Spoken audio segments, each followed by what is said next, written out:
Lloyd. 2018 is approaching fast, and we're going to stick with those who stuck with us. Thank you.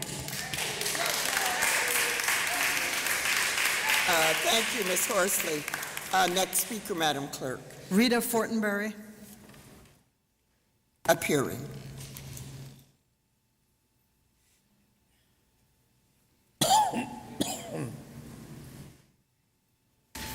Good evening to all the council. Good evening. Madam Chair, we thank you very much for gracing us with your presence at our reunion. It was beautiful. Yes, We it always was. as one. We like to keep it that way. And we thank all the council for their donations to make it a great day. We had beautiful weather. Councilman Almador, we appreciate you more than we can say. We appreciate the meeting that we had with you yesterday. It's progress. We want to continue that.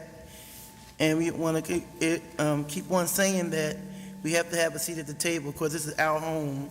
This is our life. Excuse me, just a quick moment. Ms. Fortenberry, your name and address for the Oh, I'm record. sorry. Rita Fortenberry.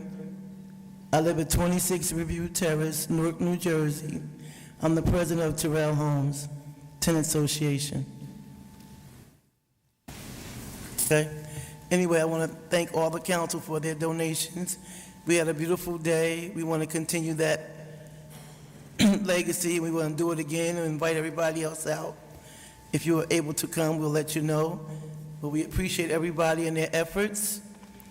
And like she said, we're Terrell Home people and we're going to stay that way. We're a village inside of a community, and we'll keep coming back asking for your help. We also appreciate the resolution that Councilman Almador brought to the table, and all you guys agreed with him. We thank you for that too. And also, I want to say that we've been in touch with the double NACP. His name is Michael McNeil.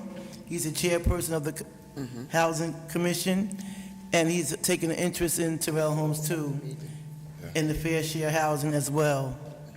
So we have people in our corner, and with our councilmen and the council people here, with all your efforts, we appreciate everything, and we just wanted to come and say thank you. And I don't think that you should be building any town high-rises down by Penn Station. I think that's a no-no. Thank you, and have a good evening. Thank you. Next speaker, Madam Clerk. Helene Freeman. Yes, hello. Helene Freeman, 4th Street, North Ward, Newark, New Jersey. And I'm here tonight because I learned a new magic word from the Newark Police Department. It's called code enforcement. I called in a complaint. It was a violation of a municipal ordinance and also a violation of a state statute. 5 officers showed up. Why was it 5? Because I had to call 10 times to get the 5 officers to show up, and each one said the magic word, code enforcement. The magic word prior to code enforcement was neighborhood services. So now that neighborhood services has relinquished some of its duties, the new word is code enforcement. The violation was a municipal ordinance, and I was told by the officers, each one not getting in together and grouping together, they told me, we don't enforce municipal ordinances. And when I called my officers that I know in Montclair and Glenridge and Bloomfield and asked them, do you enforce municipal ordinances? Like, what do you think what we do? We're municipal police. State police do state statutes, and municipal police do municipal. Long story made short, this is a new word to pass the buck. Code enforcement is only 8 people. And they're illegal boarding homes. In my neighborhood, there's one woman, she has taken over several buildings, and she piles these people in, so much so that they toilet themselves outside. A man came from across the street to pee on my house, okay? Because there's so many people living in lean-tos in the backyard and living in every square inch of this facility. And when code enforcement came out, I said, well, you left them there, what's going on? They don't have a whole bunch of stoves. So you're not counting people. You're not counting the 60 people living in a two-family home. You're counting stoves. So they only have one stove, so it's okay. Your ordinances are arcane, and even when code enforcement and the police try to do something, it's not enforceable. And then the new magic word is room 207. Go to 207, write your own complaints, and go to 207. You go to 207, and it takes 5 or 6 hours to get someone to type up the complaint. When they go to court, the judges are doing their homework. The judges are law school graduates. They have a graduate degree in the law, and they cannot enforce your ordinances because they are poorly written and unenforceable. So the code enforcement officer just wasted my tax dollars going there. Nothing can be done because the judge can't legally enforce this nonsense that you have written on the books. And the police are smart. They pass the buck, and maybe some people are not smart enough to know. And I gave the officer not only the municipal ordinance, but the state statute that supports the municipal ordinance. Write me my summons. My summons still isn't written. It will be written because I'm going to make sure that it's written.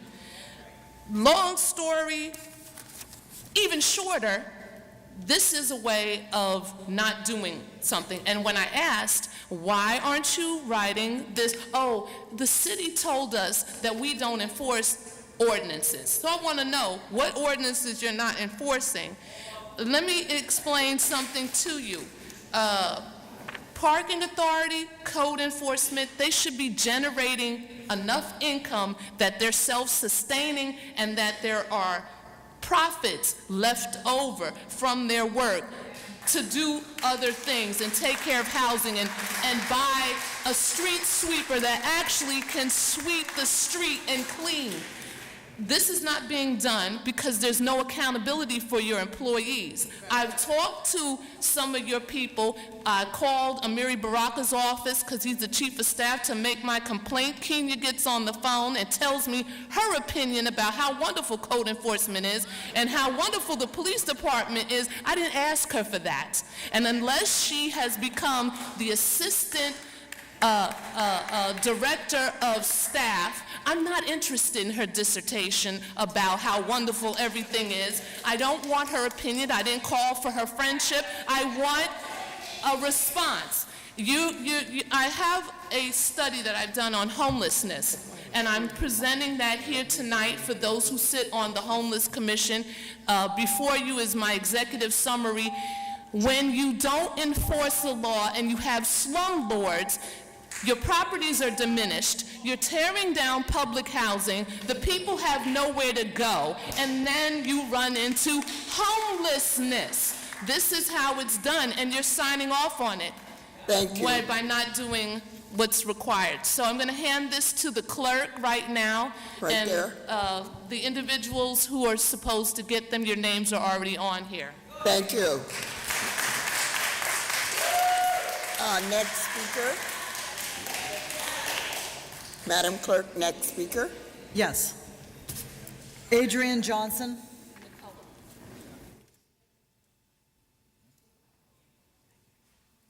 Good evening, Council. How are you? Good evening. My name is Adrian Johnson, a representative of Newark Aikido.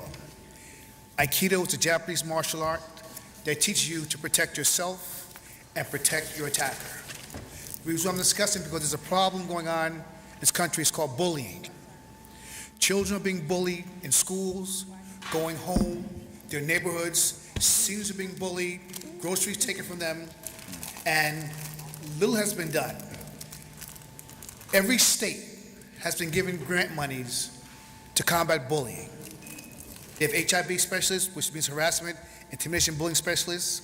They find the problem, the teachers tell the principal notify the parents, everything sounds good. But the problem lies in the children still being bullied. Okay? We in Newark Aikido have created our program here. It's designed to protect you and your attacker. Okay? And like I said, the city can't find ways to fund it. Corporations have corporate sponsorships available, and there are means to this. We have to protect our children and teach our children to protect themselves. They're not fighting. Aikido does not fight. There's no competition. It's just training. If you've ever seen any Steven Seagal movies, that's Aikido. There's no fight, there's kicking, and we don't want our children fighting in the streets. Someone attacks you, you take them to the ground, you hold them there until they either give up or someone comes and solves the problem here.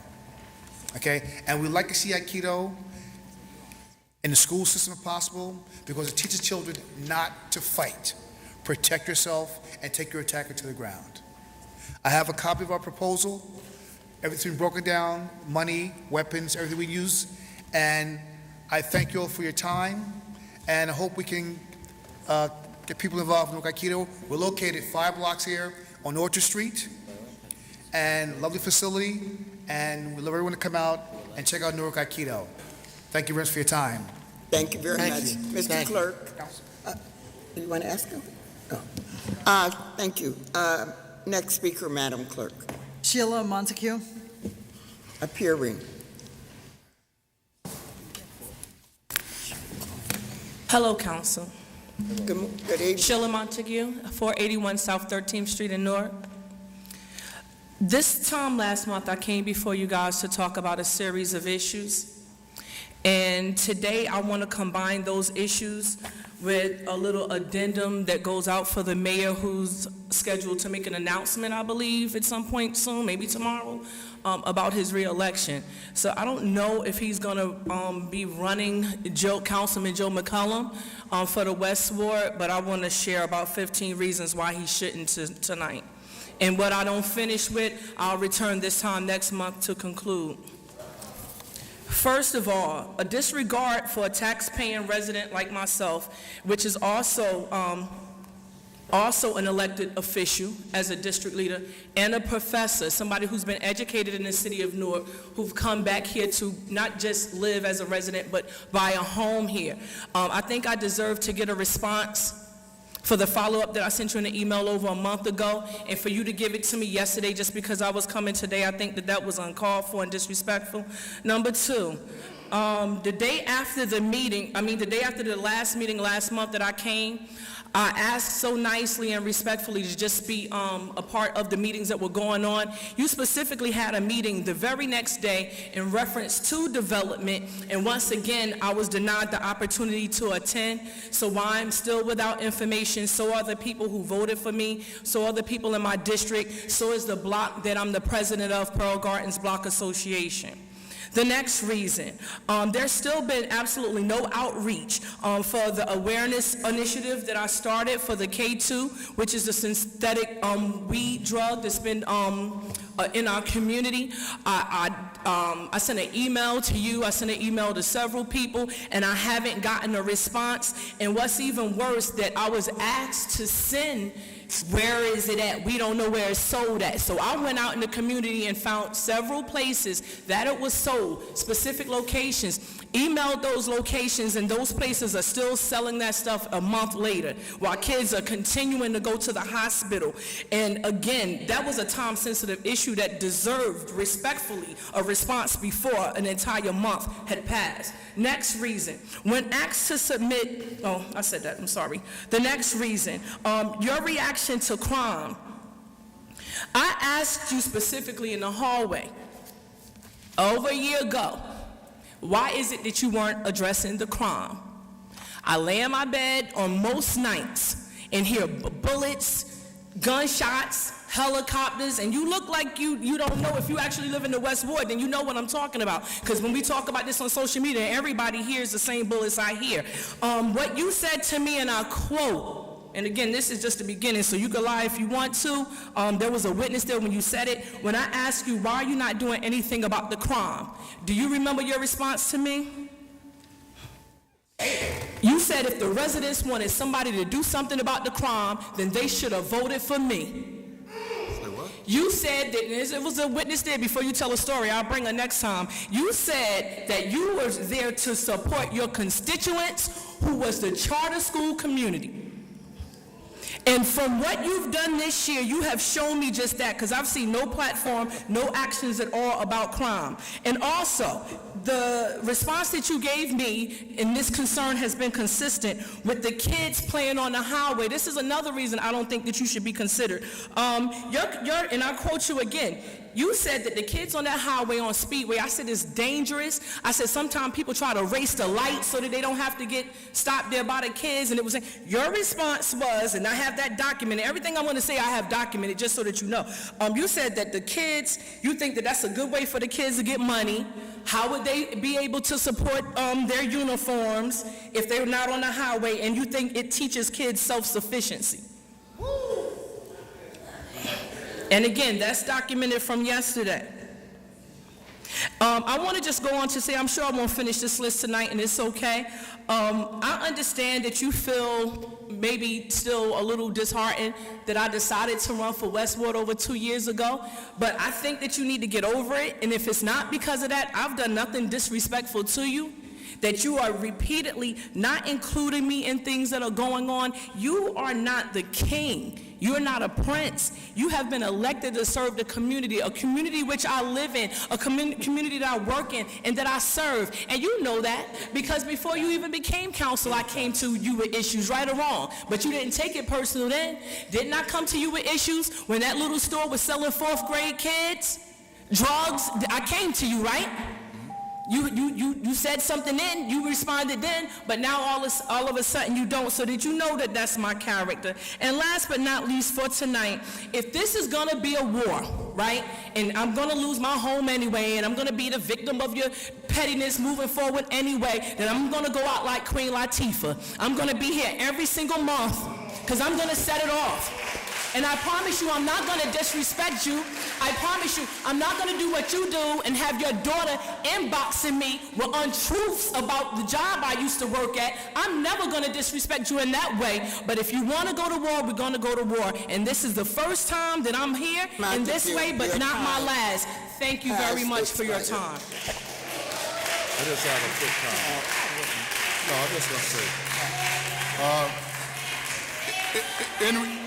in response, let me just say something. Anybody can come to the mic and say anything, but when you come to the mic and just intentionally lie about things, anybody that knows me knows the stuff you're saying is not true. I'm not that stupid.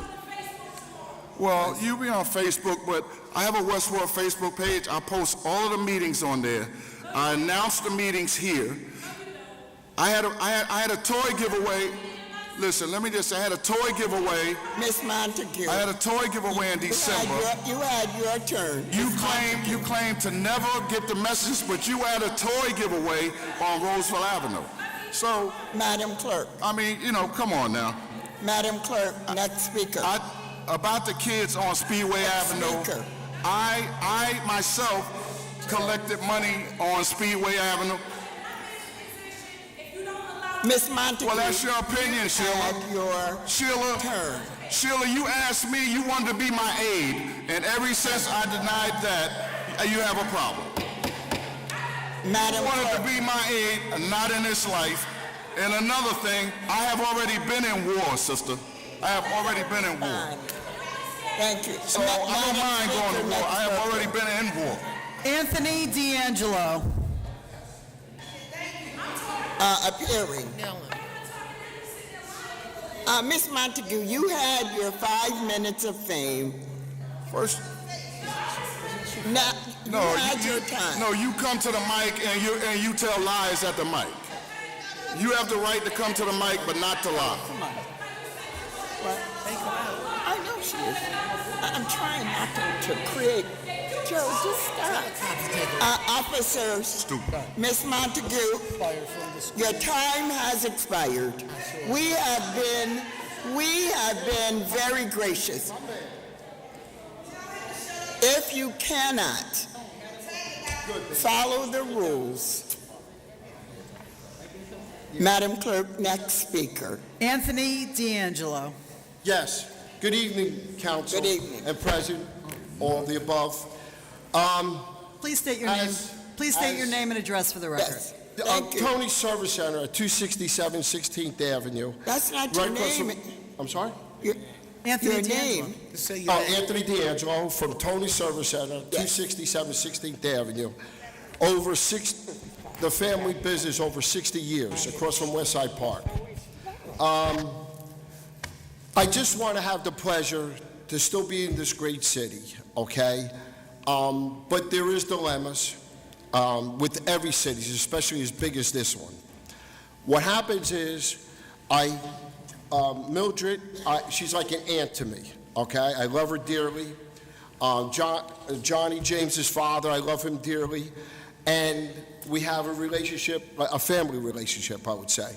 Well, anyway, about several months ago, I went to Mildred with Sheila Pitts, the president of the Conservancy for Westside Park. Mildred did not know that I was on the board since the 80s, okay? So I am an activist in the city of Newark. No money comes through our hands. We work with the county, okay? That's why Westside Park is as nice as it is, through the Conservancy and the county. But we have a towing issue beside other issues. Behind me here is 3 tow companies.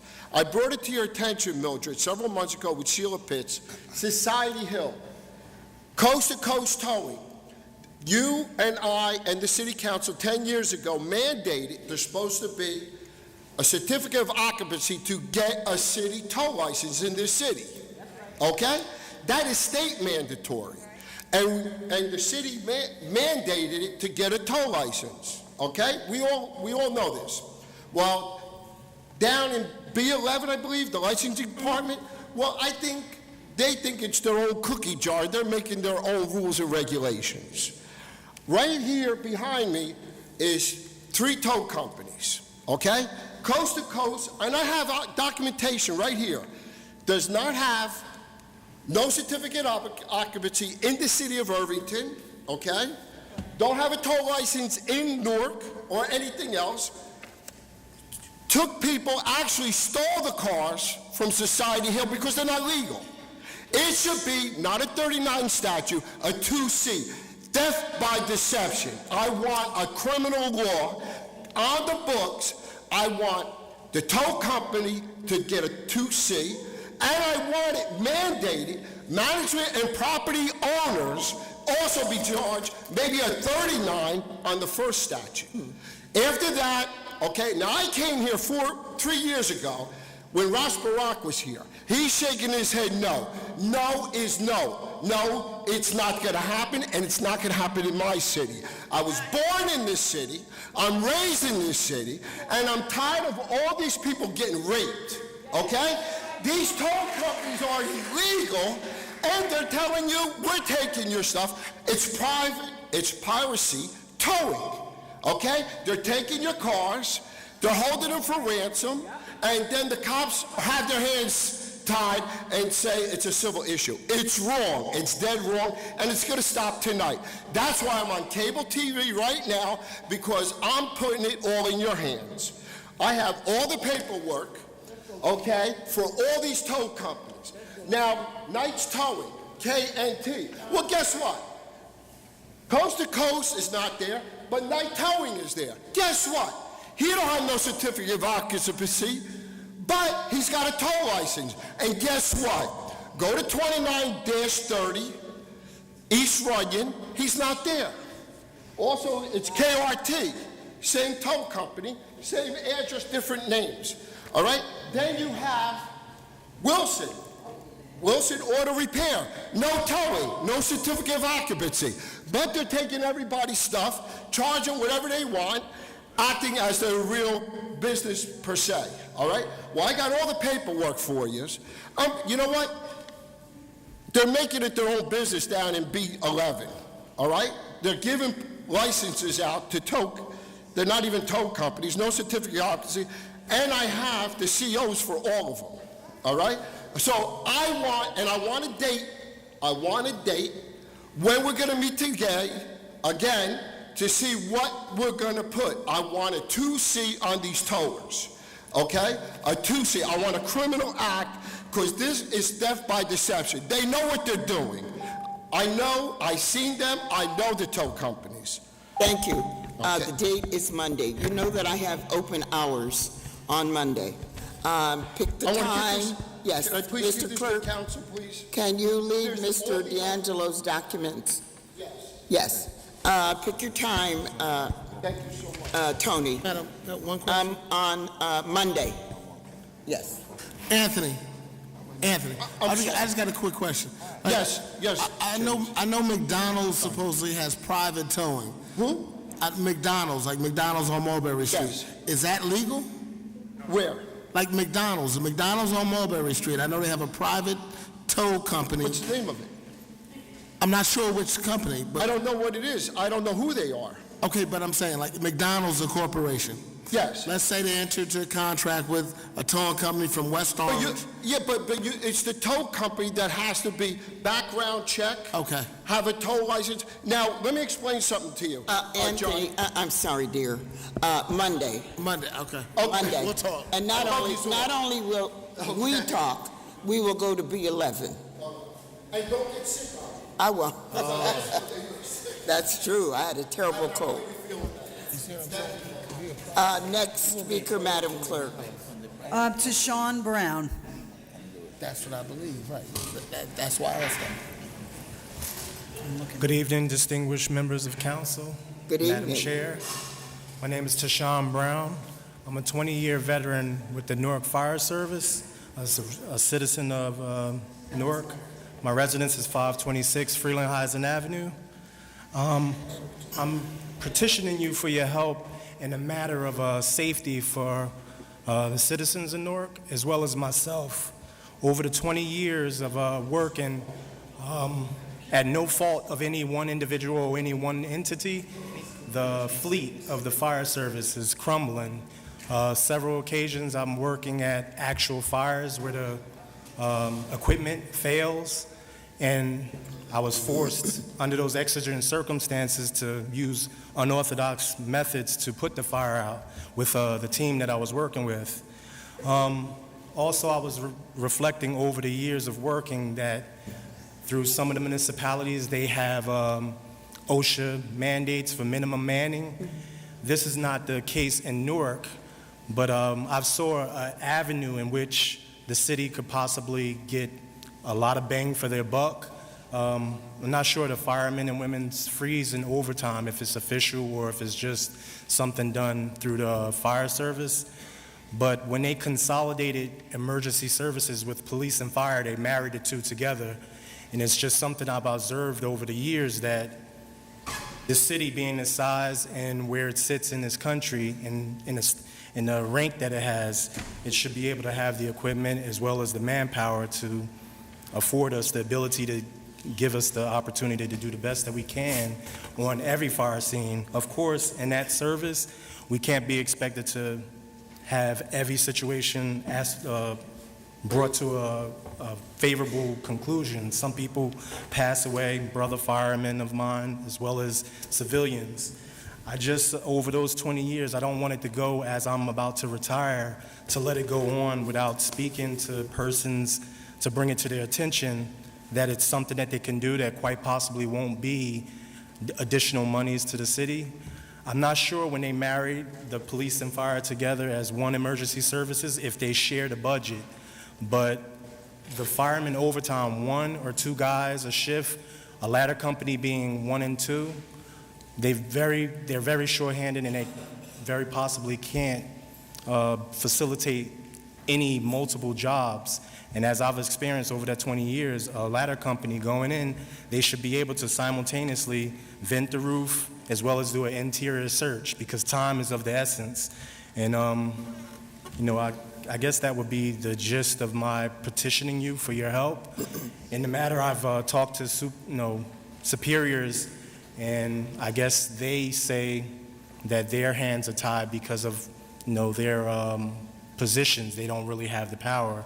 So I saw it and looked around and saw which avenue I would be able to address that possibly would be able to bring about some of the actions that might bring that change. As I said, I don't know if it's an actual official freeze in fireman overtime, but those few people put on a shift to make that 1 and 2 ladder company 1 and 3, possibly 1 and 4, would facilitate them with the necessary manpower to do their job. And The fleet, I understand over the years, that's something that's going to take time to build up. So I just figured I would, include that in my statement. And I thank you in advance for allowing me this opportunity to present this danger, because it is of, detriment to life and of the citizens of Newark, as well as my colleagues that I work with, the men and women of the fire service. Thank you. Thank you. Mr. Thank Brown, you. a quick question. Yes. Have you presented your concerns to the department? I have spoken to my union and No, to the department. the department. Yes. They haven't really afforded me the channels. I'm not sure if there's an open door policy to speak to the person that would make that decision, such as the director. He's, over the whole emergency services. So, as I said, I've spoken. You can ask around in any firehouse throughout the city. No. I'm talking about the leadership. So Yes. you indicated that you had approached several persons in leadership, Yes. but you did not want to release their names. If you meet me over here while the next and I agree with you, Yes. this should not become a public forum for that. But if you would meet me over here, I'd like to know who they were, so that as an entity, that we can have a conversation with them. Yes, ma'am. So if you'll meet me over. Next speaker, Madam Clerk. Colleen Fields. Tell him. Clerk Counsel, can you do me a favor? Oh, that's okay. He's coming. Colleen Fields. My name is Colleen Fields. I reside at 27 Foster in the fabulous city of Newark, New Jersey. I was very upset, and I was going to come to this mic and make a comment. The young man that works with Mr. Osborne, Mr. Tucker, said, "Ms. Fields, I learned from you." And he suggested that I didn't say what I have to say. So I think when you're older, we do need to listen to the youth. And I'm going to shut it down, because I was really going to get you, Joe, but I'm not going to do that. So what I'm here about tonight is housing and the director that don't care anything about this city at all. Believe it or not, I got bed bugs again. This is the third time. Got to throw out my mattresses, got to throw out my hide-a-bed I bought. Just everything is ridiculous.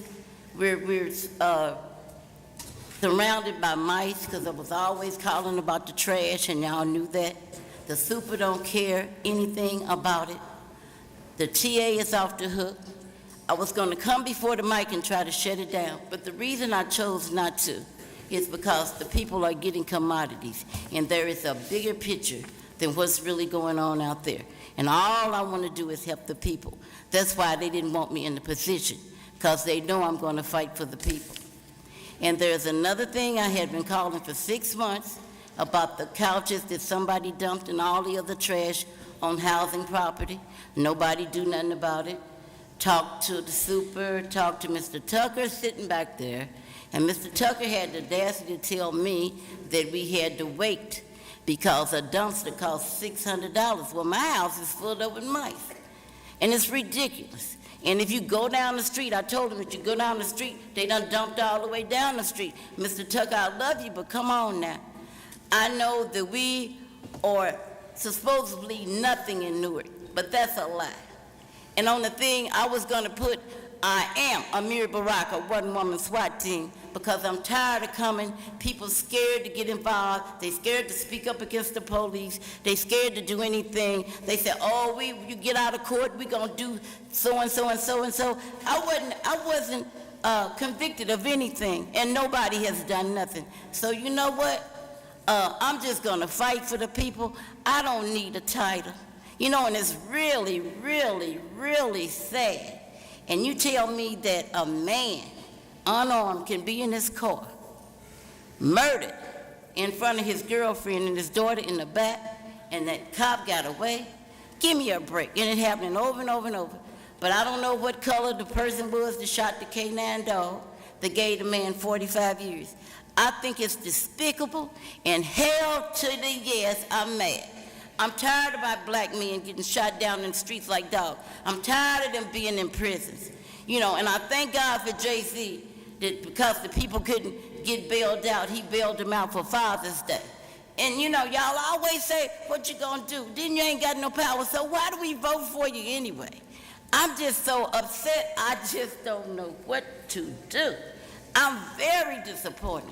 You know, you say you want our votes, and you know, and half the time you don't even return a call. And I love you, Mitty, but I left a message one day.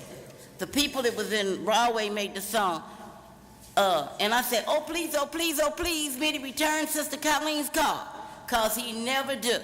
He never do. He never do. So I don't know what's going on, and I love Mitty to death. I love him to death, you know, and this little lizard running around in a suit up there on the 3rd floor keep disrespecting me. I don't have to sign nothing if I don't want to. And I will sit out there in the hallway and call somebody out there because he's disrespectful. And I'm not going to let nobody disrespect me. And it's at the point, you know, I used to be in City Hall every day. It's at the point I don't even want to come here. I said tonight, what is the point of me coming here? I mean, I started not to even come tonight. What is the point? What is the point? I don't know. But you know what? A lot of stuff is going on out there in housing, and it is a shame. And I don't know if you're going to keep some of them managers need to go. And Ms. Robinson is the first one need to go. And they stole my china. It was very valuable to me because somebody deceased and they gave it to me.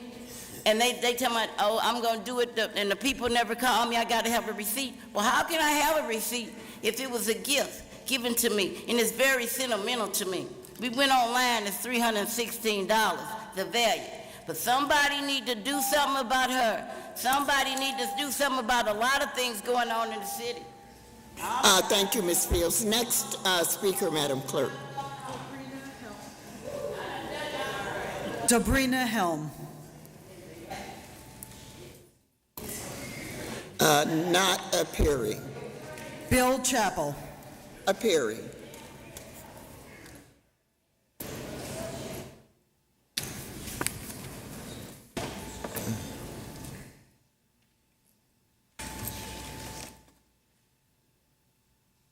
Thank you.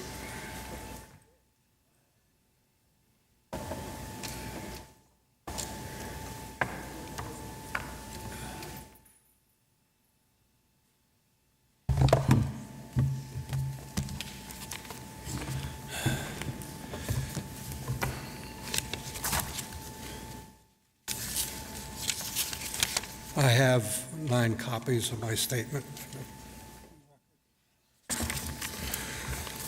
Bill Chappell, C-H-A-P-P-E-L, 73 James Street. Madam President, honorable council members, the city administration has decided to sell 5 lots on Burnett Street in the historic James Street Commons with no community outreach.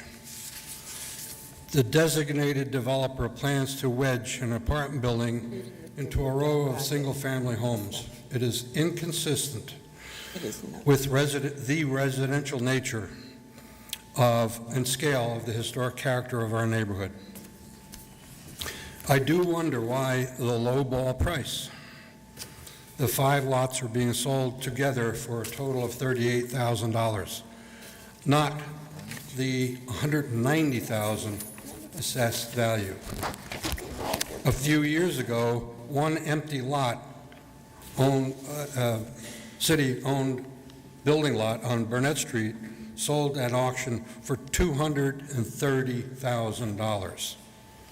It looks like the city shorted itself on this sale by $1 million plus. Sadly, I must tell you of some of the unfortunate comments voiced by some in the community. Something smells fishy. Inside deal. Who's getting paid off? I do not believe these sentiments. I believe it is a well-intended but ill-conceived project which jumped the gun. Let it be clear, we are not NIMBYs. For 3 decades, while our taxes have gone up, we have wondered why the city did not sell the lots in question and get them back on the tax rolls. Mayor Kenneth Gibson said, quote, "Wherever America's cities are going, Newark will get there first," end quote. The socioeconomic, ethnic, and racial diversity of the historic James Street neighborhood demonstrates that we are there. We, the residents, invested in our city decades before big money interests rediscovered Newark. Everyone who lives in our neighborhood have overheard visitors say, "I had no idea it was such a beautiful neighborhood in Newark." This helped dispel preconceived negative ideas and prejudice of what Newark is and can be. This is the intangible value that our neighborhood brings to our city. That is why the high visibility of this downtown neighborhood has ongoing value for the future of our city. By investing and staying here, we changed perceptions, demonstrated the possibilities, and showed the way for the big money investors. Without a doubt, many have been attracted to live in the neighborhood because of the historic nature, but more importantly, its diversity. A big part is the 1, 2, 3 family owned, occupied home, owner-occupied homes that impart a feeling of friendly, inviting place to live. A third of a century ago, my wife Charlotte and I went into debt and bought our home at auction from the city when friends and family said we were crazy. One reason that we stayed is that we had support from neighbors like the Holloway family. The Holloways settled in the neighborhood during the Great Migrations north, 4 generations ago. They bought homes and have been the rock of our neighborhood. This kind of stability is invaluable to any city, and one would think that the wishes of good people like this would be heeded. Sadly, this is not the case. The very character and nature of our neighborhood is in jeopardy. This project gives a new meaning to the slogan, "Occupy the Block." We hope that you will delay this project and meet with us and give us an opportunity for dialogue. Now is not the time to change the character of our neighborhood and sweep away all that we in Newark's most visible downtown neighborhood have contributed to our city. Thank you very much. Thank you, Mr. Chappell.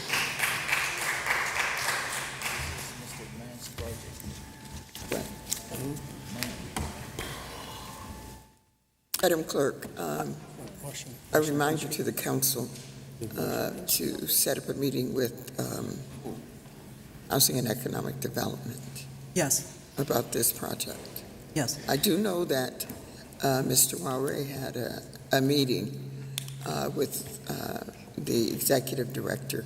I don't know the results, but so we will be back in touch with you, Mr. Chappell, next week. Next speaker, please. Tamika Keys. Appearing. Okay. How do I start?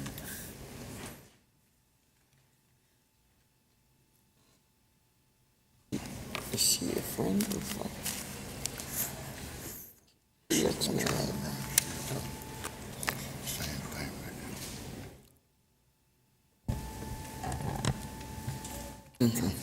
Good evening. My name is Tameka Keys. I reside at 39 Valley Street in Newark.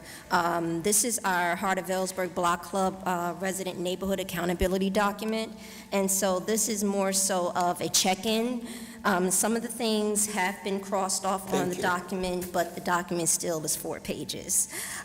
First, we would like to thank the Business Administrator, Jack Kelly, for coming to speak with us and to address some of our concerns. We are looking for a follow-up, and it's been more than 30 days. In addition to that, we see that some of the things that have been addressed on the accountability document on page 2 under the Public Works was the tree trimming on Sanford Place between Norman Road and Sanford Avenue. We've seen that the street light that is needed on Ellery Avenue and Sanford Place has been addressed. So that's been addressed, as I said. My question is something that I brought to the council before in regards to streamlining quality of life conditions, whether it's in the Vellsburg area, whether it's in Fairmont Heights or Roseville Neighborhood Association. Is there any way that we can streamline these issues and so calls can be reduced for the limited amount of staff that's with code enforcement? That's my one question. My second question is in regards to zoning and commercial businesses. We do have an upcoming West Ward Business Improvement District that is coming. However, the amount of parking, limited parking, shall I say, that's on Sanford Avenue with the new Family Manor establishment has caused some kind of chaos. And we wanted to know, is there any possible way that established neighborhood networks can be advised of new businesses coming along the corridors, the business corridors? Please continue and complete your statement. Okay. Going back to code enforcement, I've called code enforcement and Mr. McDonald, and I think he may know my number now because he's ducking me, in regards to 6971 Valley Street. And I want to say thank you, Councilman McCollum, for coming out to 6971 Valley Street with Detective Johnson. However, has there been any follow-up with the back of that property? Because from what I'm hearing is that at that time that you were investigating that property and what's going on in that area, someone was living there or squatting and kind of rushed out the house. Has that been boarded up? Madam, again, I need to have you continue so that you get your full time. And not a problem, not a problem. I just wanted to bring that to the attention to the council that Councilman McCollum did come out, but there needs to be a follow-up with 6971 Valley Street. Now there is debris there, there are mattresses there, there are furniture particles, and on the fence there is graffiti that is spread across it called Hooterville. That is, I guess, the terminology for the Vellsburg neighborhood. That's pretty much all I have at this point. I would like the answers to the 3 questions that I did ask. Well, I did come out, and while I was there, I called the Director of Code Enforcement and directed that they board the building up. I'm not sure. I'll find out tomorrow. I don't know. I'm sure that they did, because it was the one was 6971, then it was the building across the street that I went behind, and the back door was open.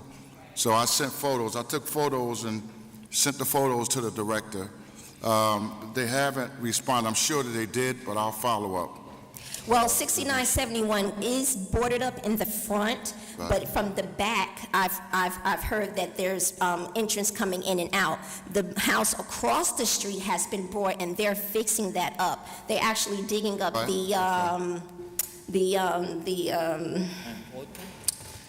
the tank, the oil tank, thank you. They're digging up the oil tank. So that's not an issue. The issue is 69-71 Valley Street. And I've come to this council, Right. I've spoke with Detective Johnson and Detective Porter, who are community resource officers that have worked very well with all of our established neighborhood networks Right. in the West Ward about this property and so many other properties.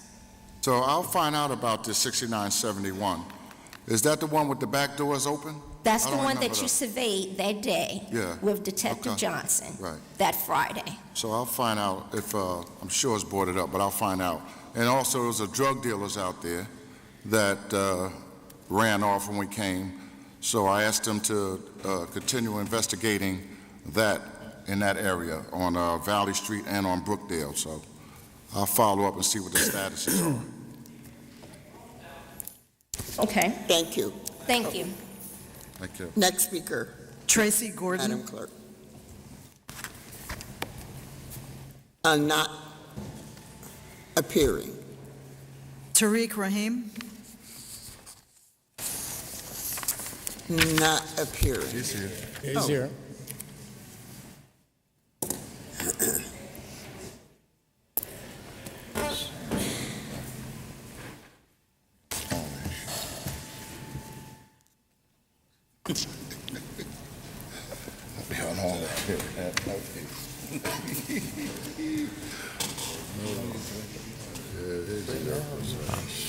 It's Tariq Rahim, 25 Eastern Parkway, Newark, New Jersey. And I'm also the acting president for the Heart of Vailsburg Block Club Coalition.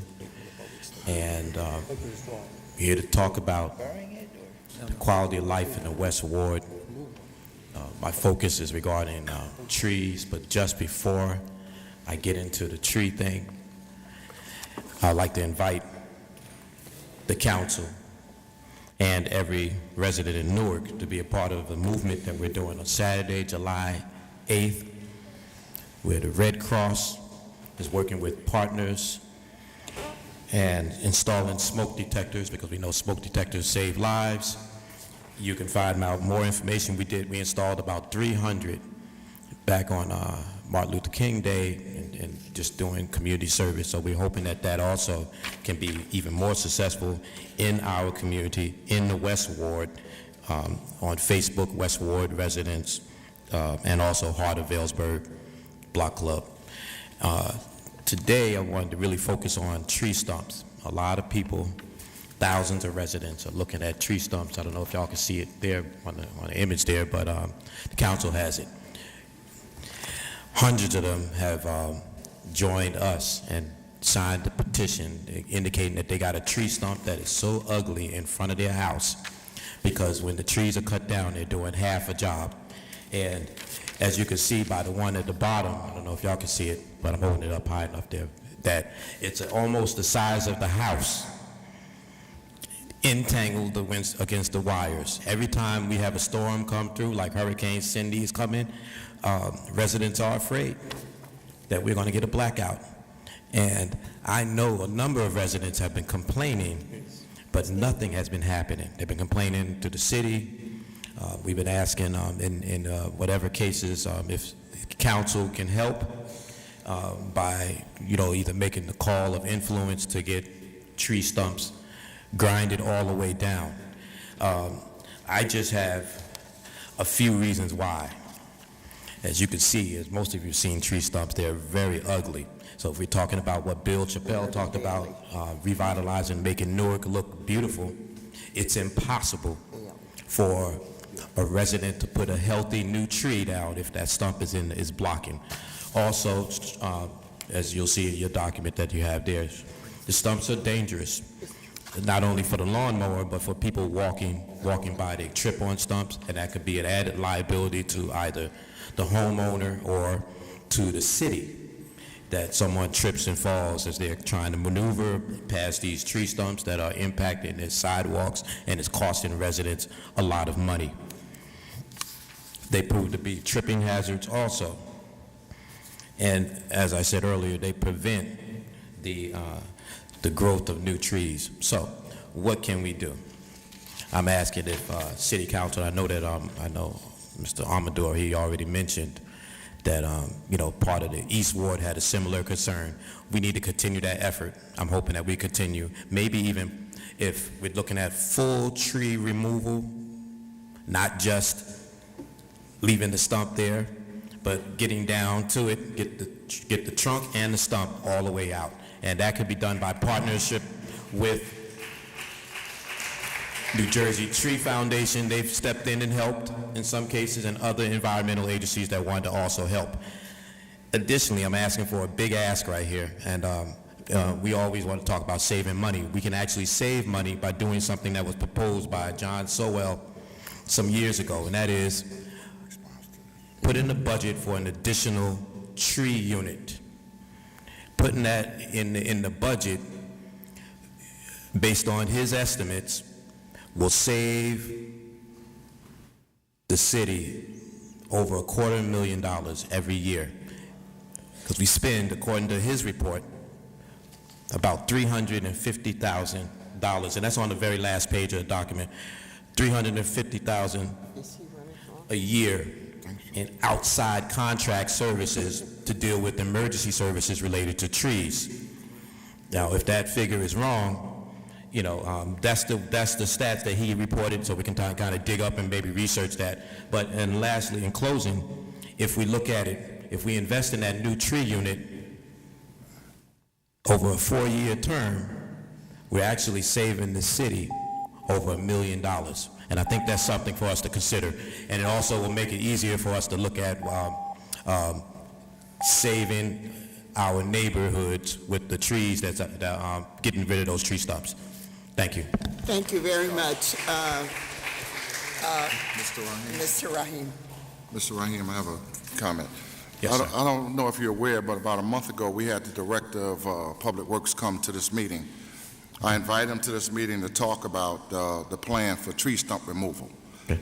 So since then, part of the plan is that they're planning to purchase a stump grinder for the city. We had been contracting it out, but apparently the contract had ran out and they were not getting the stumps up.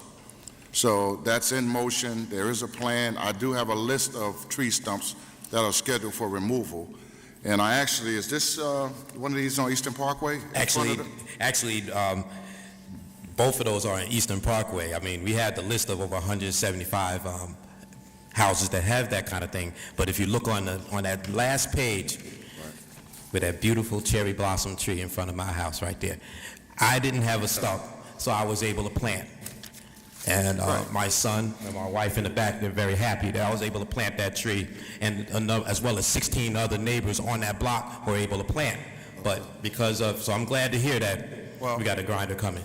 Yeah. Well, you know, I talked to I think the one stump is in front of that veteran's house, the veteran in the wheelchair. Yeah, next door. Yeah, gotcha. Right. Is that next door to you? Yeah, if we can get it out tomorrow, that'll be nice. I told them to make sure they got that one up first. Okay, so that's going to be the first one. So. Yeah, that's the first one that I gave. That's what I'm talking about. They called and asked me a couple of weeks ago for a list. And also, you know, Chris Watson's house is on that block. Part of the issue, too, we can't just pull the stumps up because his stump was wrapped around his water line. And it pulled up his water line, and it's created a problem for like the last 3 years where I've been having to go between him and the water department because they were trying to charge him for pulling up the stump and whose fault it was, okay? So understand that a lot of these stumps have wrapped around the water lines. So they can't pull all of them up. They have to cut some of them down. But I'm aware of them. They have them on Mount Vernon. They're all around the Ivy Hill area. So, but they do have a plan. I do have a list, actually. Okay. All right. And my man on Eastern Parkway is the first house. I told him to get his first. So thanks for your comments, bro. Thank you. Next speaker, Madam Clerk. Madam President. Oh, I'm sorry, Councilman Amador. Councilman McCullen is absolutely right that the director came to us and said that they would be working on the stumps. There are some stumps that have been there for about 3 years now. And we all have the responsibility to provide an additional list of stumps that he didn't have in his list. That's how old some of them are. Okay. They were forgotten. So I think it's time for him to come to us, and he said he was in the process of getting some additional money for a contract with some entity to go out and do this. So what we need to do is to bring him back again and tell us when this is going to start, because you have two problems. One is time, and if you don't do it now, you're not going to do it in the winter. Second is, if you don't do it, the homeowner, the insurance of that particular homeowner keeps on going up because the sidewalk's not fixed. That's right. And that's the biggest complaints we get, besides the stump affecting the sewer line. So we need to resolve this issue now before the winter comes. Yes, indeed. And I was able to give him about 30 or 40 more that he had on the list. So we need to do it now. Okay, and no offense to you, Mr. Amador, but the West Ward is in great crisis for this tree thing. So let the priority be with the West Ward that we get those trees. A lot of homeowners, taxpayers over there. I'm sorry, you're not offended, right? Thank you. Thank you. Next speaker, Madam Clerk. Oh, you're right, sir. We don't have any trees in East Ward. We have concrete. But, excuse me, Madam President. Madam President. Is that true, Nancy? Madam President. Madam President. I'm sorry, Councilman. Councilman, the whole city of Newark, not just the east or the west. There are 5 wards that make the city of Newark 24 square miles. Here comes the north. I just want to make sure we do that. Let's talk about the 5 wards. The South has some over there too, man. Manira El-Bomani. Appearing.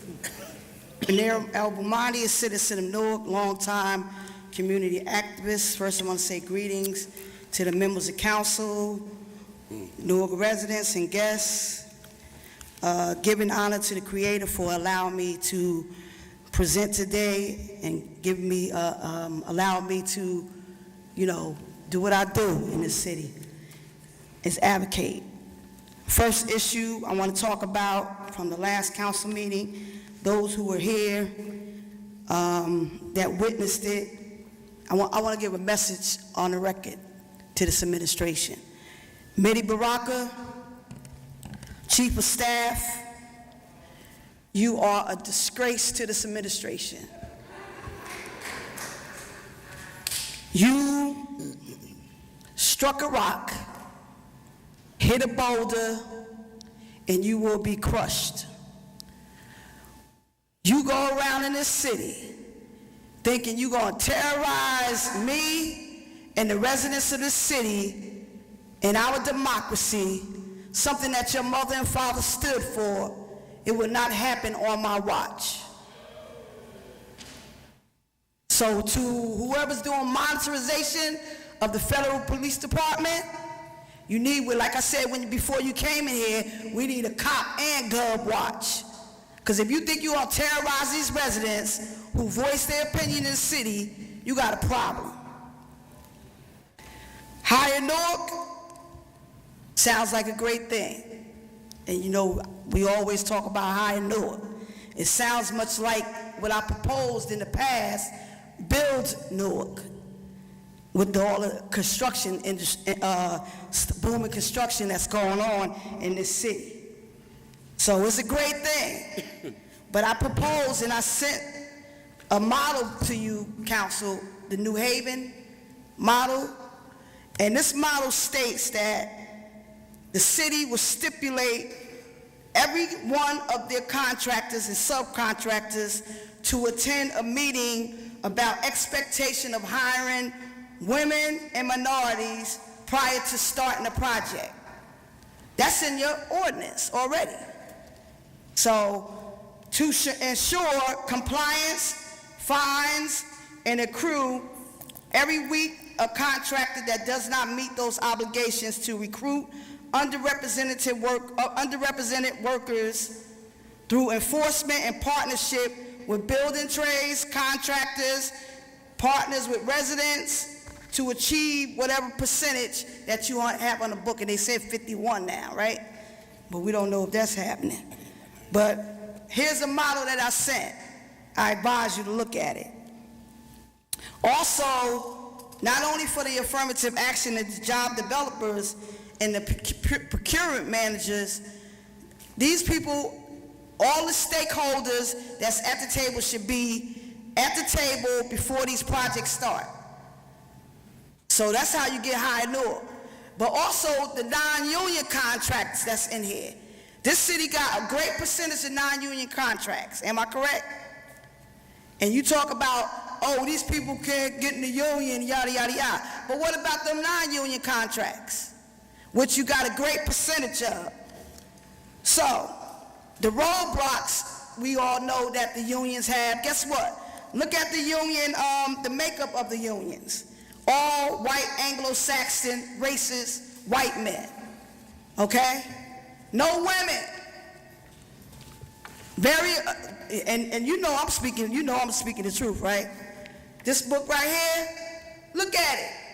If you think racism and sexism ain't saturated in this building trades book, then you got a problem. If you think you're gonna try to have the unions and demand them to hire blacks and women without creating, like I proposed before, a union of Newarkers that I proposed to Darren Sharif when he was the councilman, creating a skilled bank right here in the city with individuals who are contractors from this city, developers from this city, and create a skilled bank of Newark residents to put on these jobs. But not only that, I already proposed to you to partner with New Community, which got a building trades program. Newark Essex County Vocational Trade School, free to Newark residents. All different skill sets in there. Nobody having partnered with them. They got Newark residents that go in that program right now. So, and also, Mr. McKenzie proposed something to y'all. Y'all know Mr. O'Henry McKenzie. Wrap it up. Your time has expired. I'm going to talk about... No, you're not going to No, yes, I'm going to speak about the housing issue at Garden Spires. Your time has expired. Housing issues at Garden Spires is deemed inhabitable. I need an officer. If you think you're going to come there and play politics with the city, I represented Garden Spires for 20 years. You're not going and this issue at Garden Spires been happening for over 20 years. Ms. Bomani, I don't want to do this. So, good. Next speaker.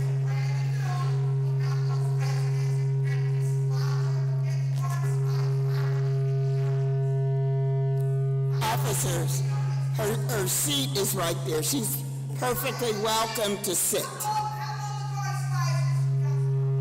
In about 1 minute, it's going to be escort you outside of the door. Next speaker. Hope Jackson.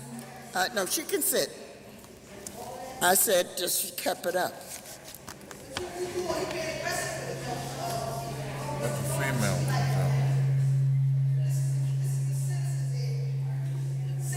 Thank you, officer. Thank you, officer. There's something wrong, John. There's something wrong with the sound system. Officer, thank you. Next speaker. Hope Jackson. Up here.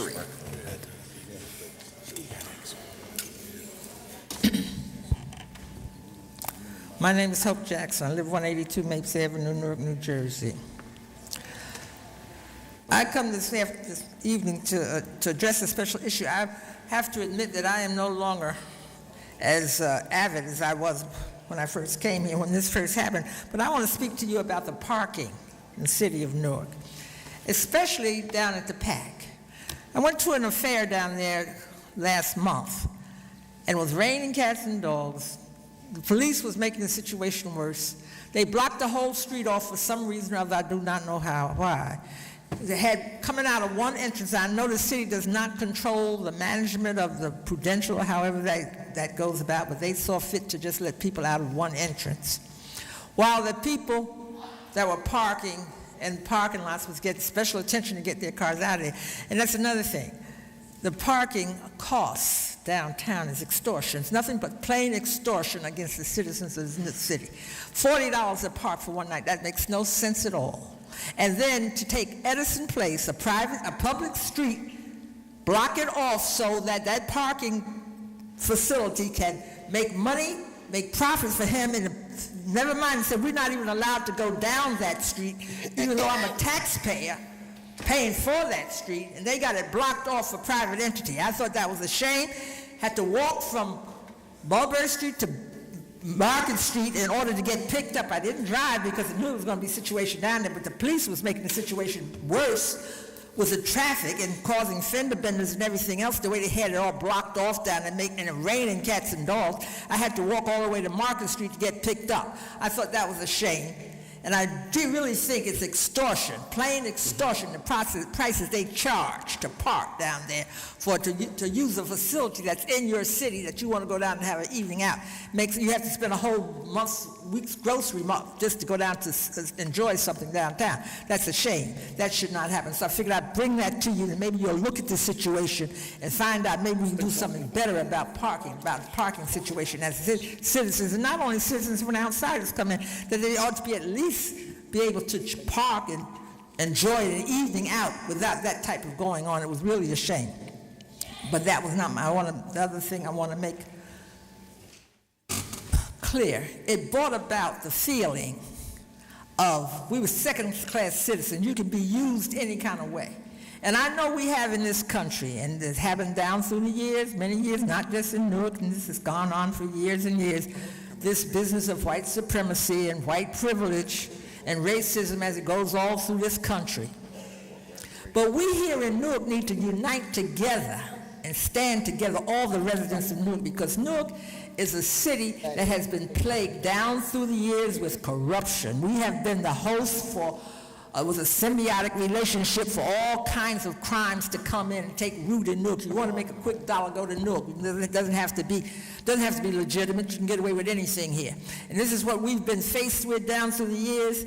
4 years is not going to erase. It's going to take a lot longer than that to erase the situation that's going on. And we as citizens need to come together and make sure that we're aware of what's going on, because we have a man in Washington now that could care less about what's going on. And there's a pervasive feeling of corruption going on through this whole country. And you have also a feeling, an uprising of racism, because he says he wants to make this country great again. Great from what? Again? When did it not be great? So he's going, so when it wasn't great? When what they considered it was great again? When they had people in subjection to illegal activities and to unfair treatment. When we've had a president in office for the last 8 years who's tried to reverse some of that and bring some of that together. He wasn't perfect, but he certainly was dealing with fairness and righteousness.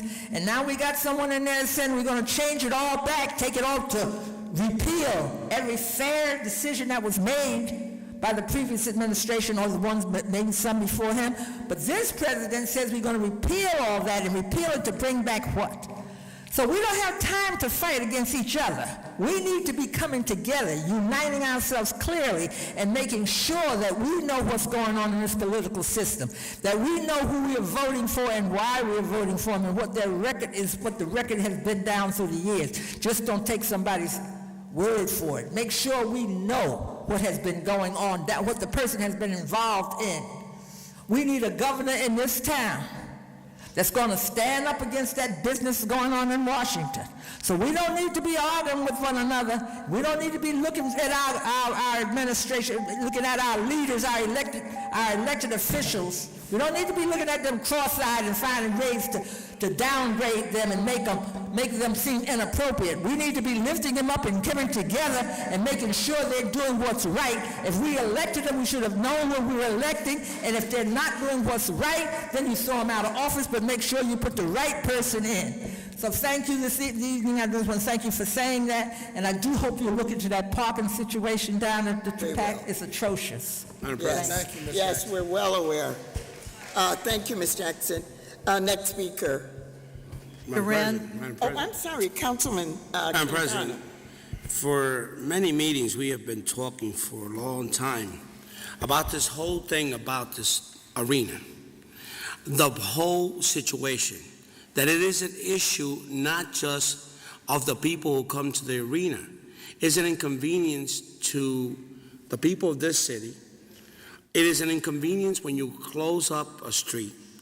This weekend, the streets are closed right there for an event that's taking place. There should have been some communication.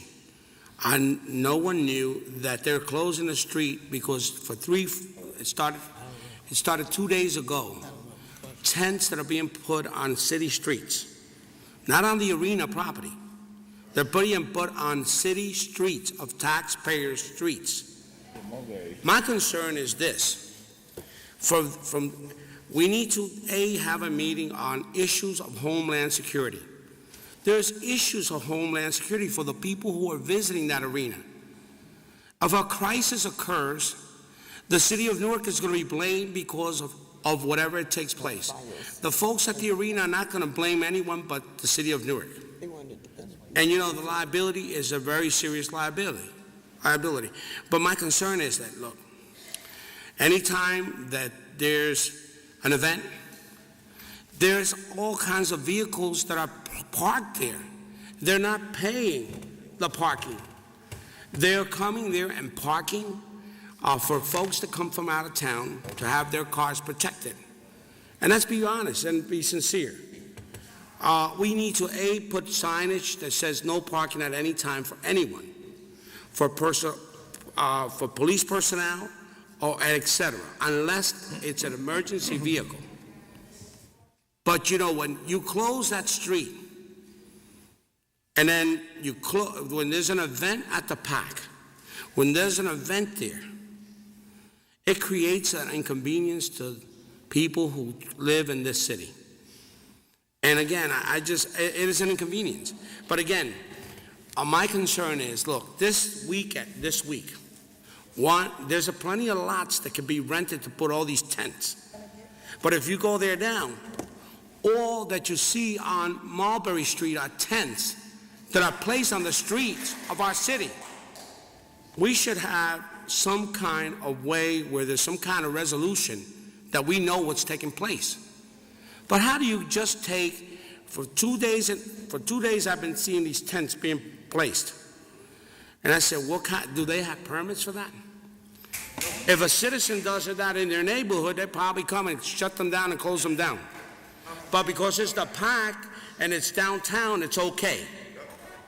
But it's an inconvenience to the taxpayers and the people of this city of Newark. And you know, for emergency vehicles to get through, when there's a traffic situation, all these graduations that took place and we were not even notified. We were not even notified of all these graduations and inconvenience to employees that work in City Hall. The solution is that we have to have a meeting with the Department of Public Safety. The suggestion is very clear. We need to get some signage that say no parking. Then we need to have some kind of way when there's an event taking place that we are notified. Madam President. As a governing body. Madam President, it's because of what happened recently at the arena, where the streets are closed without the knowledge of any one of us, especially the councilperson from the area, that we fought very hard to change the special events ordinance, where the consentment should be given by the councilman of the area before the event takes place. I'm embarrassed as the councilman of the East Ward to drive by and people calling my office and asking me what's going on in front of the arena where the streets are closed, and I don't know anything about it. Why are you allowing? Excuse me. We don't holler out in this meeting. This has to be a two-way street. The administration has the responsibility to give the permit for those folks to close those streets. But there's nothing wrong with us being involved. We represent the people of the community. We tried to change the law and we were shut down because of some legalities. We're going to reopen that proposal again. But I hope that the entire council fights, because what happens at Mulberry Street affects everybody, and it could happen tomorrow in the West Ward, or South Ward, or North Ward. Mm-hmm. Next speaker, Madam Clerk. Diane Thomas. He's appearing. He's back.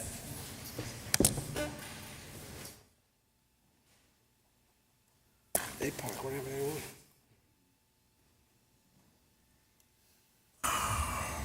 Been a long time. Yes, we missed you. Actually, good afternoon, good evening, council. Good evening. My name is Diane Thomas, and I live at 9 Summit in Newark, New Jersey. I have a couple of issues.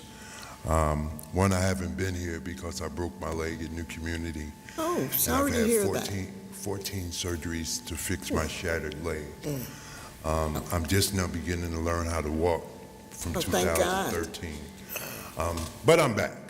Good. So we're going to do some things. Good to see First, you back. Good to see you back. Yes. First, Mr. Osborne, I want to thank you for your help in resolving my problem with housing. It's been a strenuous fight. Actually, I live directly over the dumpsters, so I can't open my windows, I can't use my balcony. Like, the smell would gag a maggot. And I've been back and forth, but finally, with the help of Mr. Osborne, Mr. Kennard, and Mr. Emmanuel Foster, them gentlemen stepped up for me, and I appreciate it. That's why I'm here. Congratulations. Secondly, we still have a bunch of issues at housing that need to be corrected. And every time I call and talk to someone, they tell me that we don't have the funds. Well, I'll tell you what, if someone falls or something happens on that property, it's going to cost you more than it would to pave a parking lot, to put lights. So at night, when I come home, I don't have to have Smith & Wesson with me to get from my car to the building, because I'm not going to be a victim. I've been a victim of New Community for 10 years. The victimizing me is over. It's not happening. So we need to work on getting some lights, getting the parking lot paved, and the gate that got broken 2 months ago is still hanging. Somebody ran into the gate, and the gate is hanging. It's not, no one's moved it out the way. It's hanging the way. You have pictures of it, Mr. Osborne. You have pictures of it. Your staff has pictures of it. It's like ridiculous. It's ridiculous for that gate. I called the night that it was broke. It's been 2 months, and the gate is still hanging over. Like, it's ridiculous. I mean, I just want a decent quality of life for me and my neighbors. Now, this is Miss Cortez, and I got involved with her when she sent me some pictures, and I turned over to you and Tariq. I have a lot of faith in you, as well as Donna from Mr. Ramos's office. Ramos's office. Those are the two people I call when I have a problem, because they seem to respond better. I haven't called you, Ms. Crump, because you're very busy, but if it gets to that point, you know I will call. So, but this young lady has 4 little babies, and we're living in an apartment that was infested by rats. She has to stay up at night to fight the rats off so her kids can sleep. The company is Foxes, and it's 86 Brunswick Street, and we had to call Washington. I had to dig up some people and names and things to get this lady some help. And without the help of your office and Mr. Ramos's office, I don't think things will get done. And we got to have a better idea of how to service the people here. I guess this is as good a time as any. I'm running for 2018 City Council because there has to be a change. I'm not a politician. I care about people, and I'm a fighter. I think that's what this needs now. Not disrespecting anybody for what you do, but I bring something different to the table. Love you. Your father was my teacher. We've spoke many times. I think you don't realize who I am because I used to weigh 460 pounds. I lost 140 pounds. I look different, so people don't really ask you, Mr. Thomas. Yes, it's me. But I need some help. This young lady has been in the newspaper. She went to the Senate in Trenton to speak about the housing problems. I need some help to get her and her family safe and comfortable in her apartment. You know, she's struggling. I'll let her give you the last. I'm sorry, she hasn't signed up. She can't? So you have to speak on her behalf, because if we do it for her, we'll have to do it for everyone. Okay, the landlord, they brought in contractors, then the contractors didn't get the chance to finish. They want the workers to do the work. Let's get the contractors code enforcement. Let's get some people over there so this lady and her kids are safe. Safe. You know, we pay rent. This is not free. We want something for our services. And I want to thank everybody, and I'm back. You will be seeing me as issues bring me here.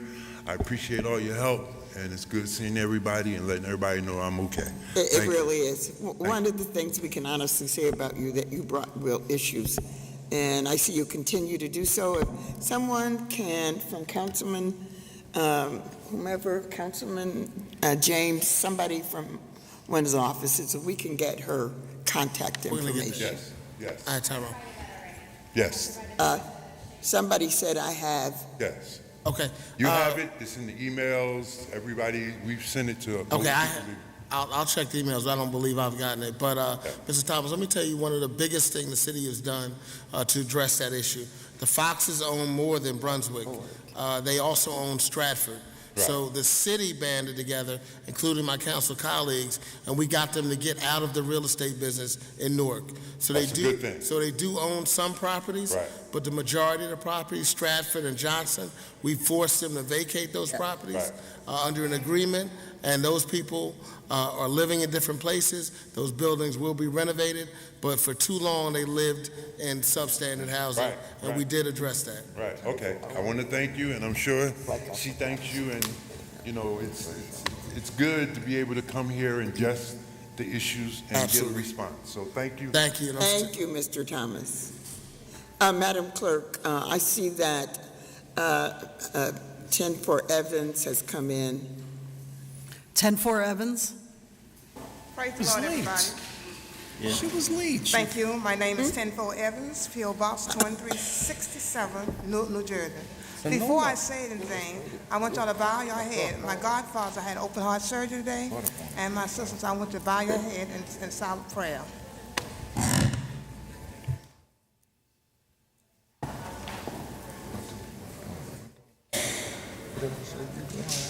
What are we doing? Amen. Amen. Amen. Okay, I'm going to start off today. First, I want to give honor to Pat Council, demonstrate personnel. He did an extra job for it was 11-25 Madison Avenue. They did have the poll in there. Me and him got the poll in there for those people can vote, because it was raining. And thank God they turned out very well for the government. Okay? What I'm saying to everybody, don't talk up under your clothes. If you don't know the answer, go to somebody and ask them to help you. We have a tendency to downgrade people, but don't go to try to help yourself and don't help out. But I thank him, he did do that. I was with him all the way, because I was determined to make sure those senior citizens have poll in that building. You understand me?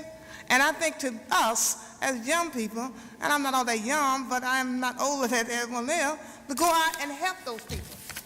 And when I help you, you better pursue, do the job, but I'm coming back at you. Okay? Thank you. The next thing is, I want to shout out to Gibson Automobile Board. We had an event Saturday for the sister, they call it Sister Internet, for Essex County. That affair took place at Municipal Baptist Church. Eddie, and you took a part of it. That is for all people who have counsel. It furnished money to all the people, all type of counsel. And it was a good event. So next year, I hope I get around. I told Amador, but I didn't get back to Amador because I was running and I was not too well myself. But anyway, I will get out next year and make sure all of y'all participate. Also, you, Eddie, you participate. And Louis, I missed out on you, but I'll take care of you next time. That's a 10-12. Please. 10-12 or 10-4? 10-12? Yeah. Now, the problem that I seen in the South Ward, 555 Elizabeth Avenue, got garbage all Sunday running over. Now, let me tell you something. They got that building. That building was closed one time. It opened, and they're doing the same thing again. I want somebody to get on board. Now, if I have to get on board over there, I don't mind fighting with them. I told about that 3 times. I don't spoke on that 3 or 4 times out there. If you got a garbage can, a dumpster, get one that closed. Don't be wide open on Sunday when people pass out the plate, all that shit coming out. Now, I don't want to hear that. I don't want to see that no more. I don't even see it in my where I live at, in my house. I don't see that out there. And doggone, I ain't going to see it in the city of Newark neither. Okay? Now, get on board. Everybody get on board, because that's very hot. That's shit coming out, and that's bad. That's right. Okay? And that's, first off, when y'all say the tree stump, well, the tree stump is a problem. But y'all keep on talking about planting trees. Stop planting trees when you ain't got nothing to cut the trees with. When you can plant trees, have something to cut those trees down and a limb. A limb fall down on a man the other day. I'm tired of this. Stop bringing anything in the Newark. I'm not going to tolerate with this here. The scent give allergy. We don't know where these trees come from. We don't want free hand. If you ain't got nothing good, don't bring nothing at all. And the next thing too, the last thing we should do, try to get money to get more code enforcement. You need code enforcement. I don't know why they got rid of them. Let's please work together and let's get on board. That's a 10-4 out. Have a blessed day. 10-4. 10-4. 10-4. 10-4. I know. Madam Clerk. 10-14. Yes. Madam President, that concludes the list of speakers. The next 10-12. hearing of citizens will be held on Wednesday, July 12th, here in the council chamber beginning at 12:30 p.m. You know he's kind of All right, Ms. Evans. Thank you. Madam Clerk, Yes, to the agenda. to the agenda. Reports and recommendations. Council as a whole. We don't have the fifth vote. We have a quorum. We have Well, you got five. 5. We have 5. Okay. His body is there. Reports and recommendations, item 5A Take the roll through call. 5K. Motion to accept. Council as the whole. Yes. Gonzalez, Yes. James, Yes. Phil Jenkins, absent. McCallum, absent. Osborne, absent. Where did he go? Quintana, Yes. Ramos, absent. President Crump. Yes. Ordinances on public hearing and second reading. 6 PSFA is an ordinance establishing a salary for the Director of Public Works in the Department of Public Works. Does anyone wish to be heard on this ordinance? Council as a whole. No one here, no one. Oh, yeah. Council.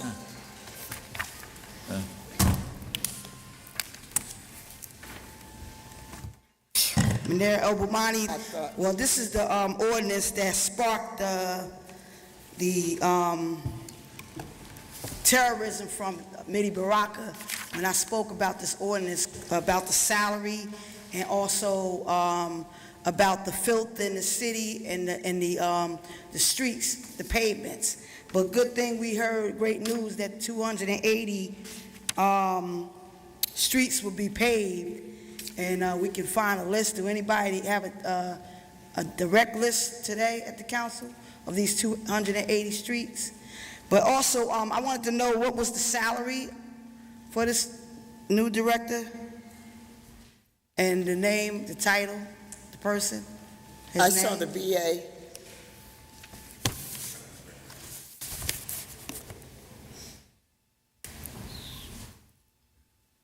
And I mean, I apologize, Council President, I'm not sure of the exact salary, but this is just to establish the salary for the position, and it could be any director. I mean, the Director of Public Works, as we know, it was a newly created department, and we're establishing the salary for that position, not necessarily giving it to any one person. We first have to establish the salary for the position. I do, and I apologize, perhaps the clerk could pull the ordinance for the exact salary range. Are we able to present a range on Yeah, tonight? I believe most of the directors, Council President, do not have a range. They have just one salary, and perhaps the clerk could pull that What's the average? that ordinance. Yeah, there's no steps. Absolutely. I don't recall exactly what the dollar That's amount fine. is. Bert, can we get a rough salary, rough? Madam President, there's no steps. Right. There are no steps. There's no steps. Ms. Mamani, there are no steps. Apparently, there's not a range, but if you give the Madam Clerk a minute, she'll be able to answer part of your question. Okay, now besides the salary, also being that this is a newly established department, I wanted to actually find out under this department, once they become an organization or whatever, a department, because there's a lot of public work projects going on in the community, and based on public works project, those projects supposed to have local residents working on those projects. Now, I wanted to actually know if anybody had a list besides the roads, because the roads, we don't see those contractors hiring local residents, and also don't it cover transportation? What areas do public works cover Ms. Mamani, besides roads and transportation? we do have an answer to your first question. Madam Clerk. Madam President, the ordinance indicates that the minimum and maximum annual salary is $137,000. Thank you. That's the minimum? A maximum. The minimum That's and the maximum. minimum and maximum. There's only one That's step. the salary. $137,000. Most of the directors will be Wow. So, They work 7 days a public week. works cover roads. I think Mr. Namami wants to You know, know? what are the sub-departments that fall under public works? You Yeah. want to know that, correct? Yeah. Do snow Madam Clerk. removal and all the other stuff. Yeah. Yeah. Snow removal, It's all of the. buildings. Building, municipal buildings? No. Trees. We have a municipal. breakdown. What you said, buildings? Do anybody know? Do you know, You Jack? got trees, No, not the sanitation. salary. Sanitation. The sub-departments. Yeah, under- the Public Works responsible for all road maintenance, which would include sweeping of the streets, snow removal, patching potholes, all of the building repairs, of which I believe we have an inventory of 64 buildings in the city, the maintenance of all the city vehicles, picking up recycling, picking up garbage, tree removal, stump removal, leaf pickup, litter control, and probably a host of other things that that I forgot. But it's a department that includes quite a few things. I'm gonna conclude with this, because I did have minutes. He took over my minutes. Well, he The answered clock, your question. the clock was ticking while he was, While you're talking, you could be asking what it is that you want. But anyway, so my question is that with those type of contracts, these individuals supposed to be required to hire local residents on public works projects. Go through a bidding process. Am I correct? Absolutely. Got to go through a bidding process. So who's gonna be managing that? More than likely, Mr. Muhammad. Affirmative action, I hope, please. Well, you've Well, who? expressed your Anyway, personal anyway, who? opinion many times. Anyway, who? But more than likely, it will be Mr. Muhammad. So, Madam, He got too much Clerk. already on his plate. I know how you feel. Next item, Motion to close the public hearing and adopt. roll call, Close please. the whole. Yes. Yes. Yes. Jenkins absent, McCallum. Yes. Osborne. Yes. McDonough. Yes. Ramos absent, President Trump. Yes. Resolutions. 7R1A is a ratifying authorizing resolution from the Office of the Business Administrator. This is an application and acceptance of grant funds to implement an impact volunteering initiative. Next item. Motion by We're going to Council, bracket them in categories tonight. Especially with the health department stuff. Yeah, health. Put them all. 7R1B is an authorizing resolution from the Office of Management and Budget for the cancellation of 2016 appropriations. Yes, keep going. 7R1C is a ratifying authorizing resolution, the Office of Management and Budget. It's a temporary emergency appropriation for rental assistance. 7R1D is a ratifying authorizing resolution from the Office of Management and Budget approving a temporary emergency appropriation for the Truancy Alternative Program. Item 7R1E is an authorizing resolution from the Office of Management and Budget approving a temporary emergency appropriation, sponsored by Council President Crump, second by Council Member James. 7R1F. 7R1F through 7R1G are temporary emergency appropriations from the Office of Management and Budget for the traffic signal optimization for Route 21. That's both F and G. 7R1H. 7R1H is a ratifying authorizing resolution from the Office of Management and Budget approving a temporary emergency appropriation to provide funds for the city's operating expenses until the adoption of the 2017 operating budget for the city of Newark. Item 7R1A through H. 1I. Aye. 7R1I is a ratifying authorizing resolution for the Division of Personnel authorizing a labor agreement for the Newark Firefighters Union. 7R1J is a ratifying authorizing resolution from the Division of Personnel approving a labor agreement for the Newark Fire Officers Union. Items 7R1K through M are authorizing resolutions from the Division of Central Purchasing authorizing bid contracts. K is to provide envelopes, plain stock. L is to purchase a Chevrolet Tahoe four-wheel drive. M is a contract for lead and healthy homes hazard inspection. N is authorizing the use of a state contract for the purchase of a rear-engine 47-passenger bus. O is use of a state contract for the purchase of Value Point computer equipment. And P is the use of a state contract for approval of a consulting agreement, a financial improvement consulting services agreement with McInerney, Brady and Company, LLC. Roll call for all items noted except where there is a sponsor. Roll call, please. Council as a whole. To adopt. Commodore, Yes. Gonzalez, Yes. James, Yes. Pennington Jenkins absent, McCallum, Yes. Osborne, Yes. Chana, Yes. Ramos absent, President Crump. Yes. Item 7R2A, an authorizing resolution, the Department of Economic and Housing and Development. This is the investigation for an area in need of redevelopment for the Doremus Avenue and Avenue P properties. Motion to return, there is a request that this item be returned to administration by the director.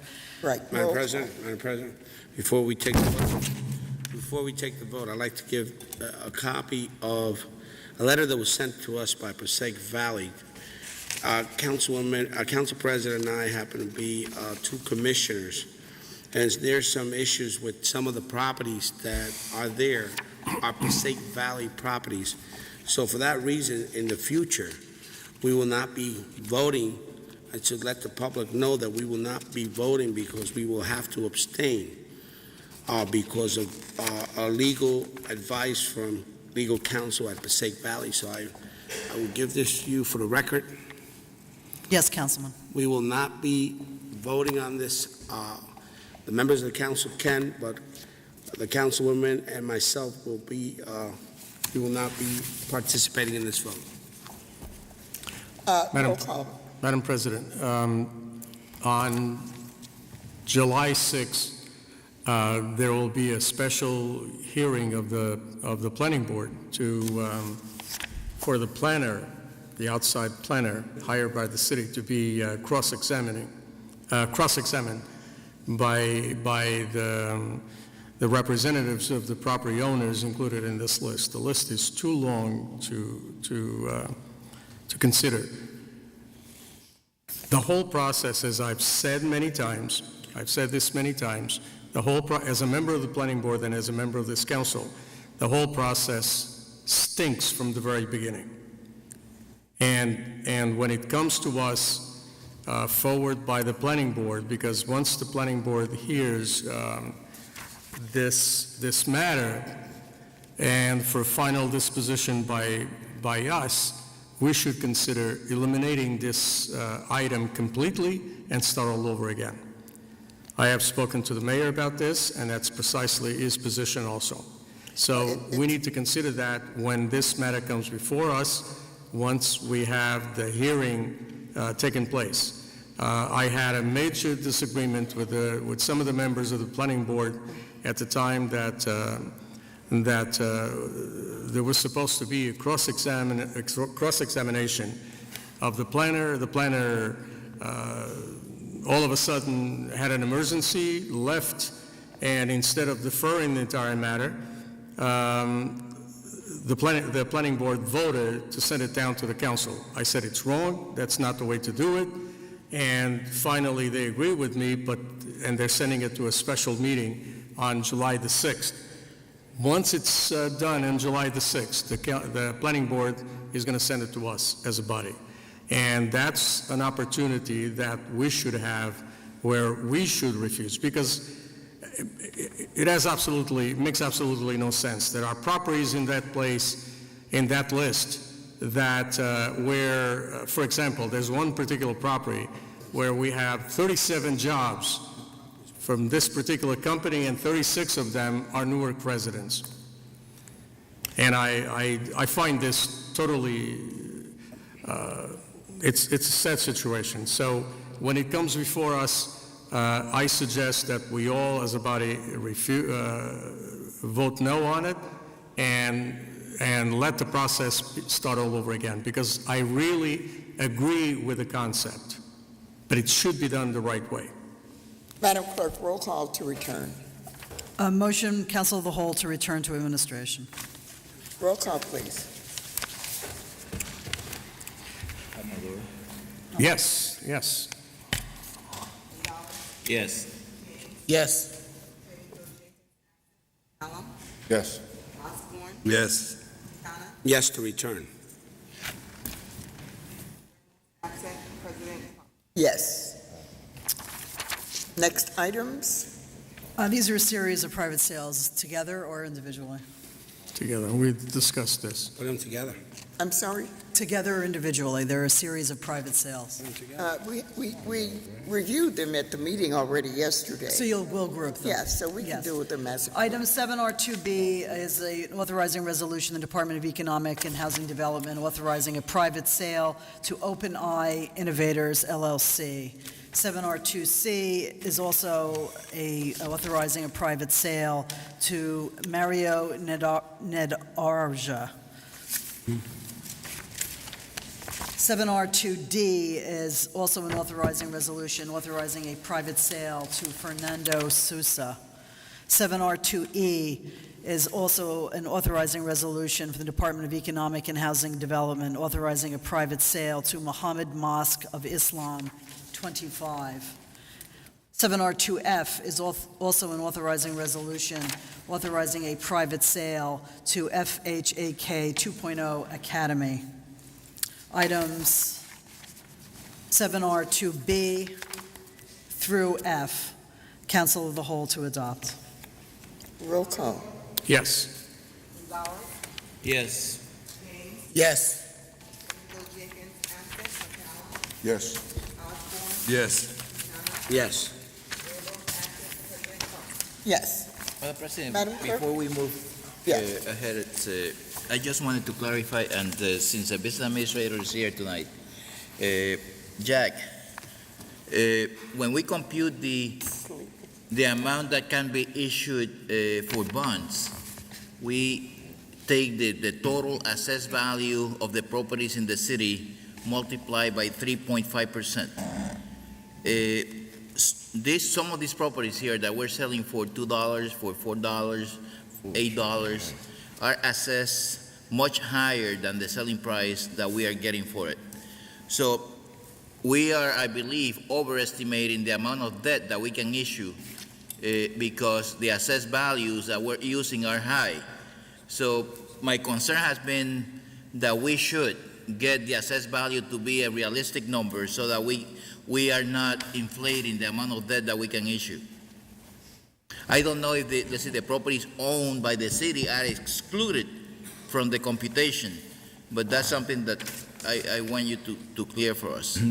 Councilman, it's a good point, although I could probably point out a number of industrial properties that are under-assessed. So it may come out in the wash. However, I will discuss that with the tax assessor. Thank you. Thank you. Next item, Madam Clerk. 7R2G is an authorizing amending resolution, the Department of Economic Housing Development, referring a draft proposed ordinance amending the zoning and land use regulations to the Newark Central Planning Board for review, report, and recommendation. Council of the Whole to adopt. Roll call, please. Yes. Yes. Yes. Yes. Yes. Yes. Yes. 7R2H is a ratifying authorizing resolution from Newark Works, authorizing a professional service contract for academic and vocational training to Youth Build Newark, Inc. 7R2I is a ratifying authorizing resolution from Newark Works for the acceptance of grant funds for Work First New Jersey on-the-job training. 7R2J is a ratifying authorizing resolution from Newark Works, authorizing a competitive contracting for food services training to Catholic Charities of the Archdiocese of Newark. Items H through J, Council of the Whole to adopt. Why are we not including K? The others are professional service contracts. I wanted to Yes, it just is. keep them Sorry. together. That's why you're the clerk. Roll call, please. Commodore, Yes. Gonzalez, Yes. James, Yes. Kenny Jenkins, absent, McCallum, Yes. Osborne, Yes. Quintana, Yes. Ramos, absent, President Trump. Yes. 7R2K through O are professional, are authorizing and ratifying resolutions from Newark Works for the approval of professional services contracts. K is for Security Officer Sora with Council for Airport Opportunity. L is for computerized accounting with American Institute of Professional Studies. M is an amended contract for real estate appraisal services with Value Research Group, LLC. N is also an amendment to increase the contract amount for real estate appraisal services with ARD Appraisal Company. O is a professional services agreement for the provision of licensed site remediation professional services. The entity is GZA Geo Environmental, Inc. Items K through O, Council of the Whole to adopt. Roll call, please. Commodore, Yes. Yes. James, Yes. Yes. Osborne, Yes. Quintana, Yes. Ramos, absent, President Trump. Yes. Next items, Madam Clerk. Next item is 7R3A, ratifying, authorizing, amending resolution, the Department of Engineering, a professional services contract. This is the Guaranteed Energy Savings Services. Motion by Councilmember Osborne to defer. Is there a second? Second. Second by Councilmember- Councilman James. Councilman James, roll call, please. To defer. Roll call, please. Commodore, Yes. Gonzalez, Yes. James, Yes. Kenny Jenkins, absent, McCallum, Yes. Osborne, Yes. Quintana, Yes.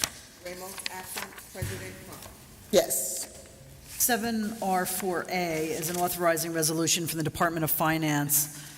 This is approving loan and escrow agreements.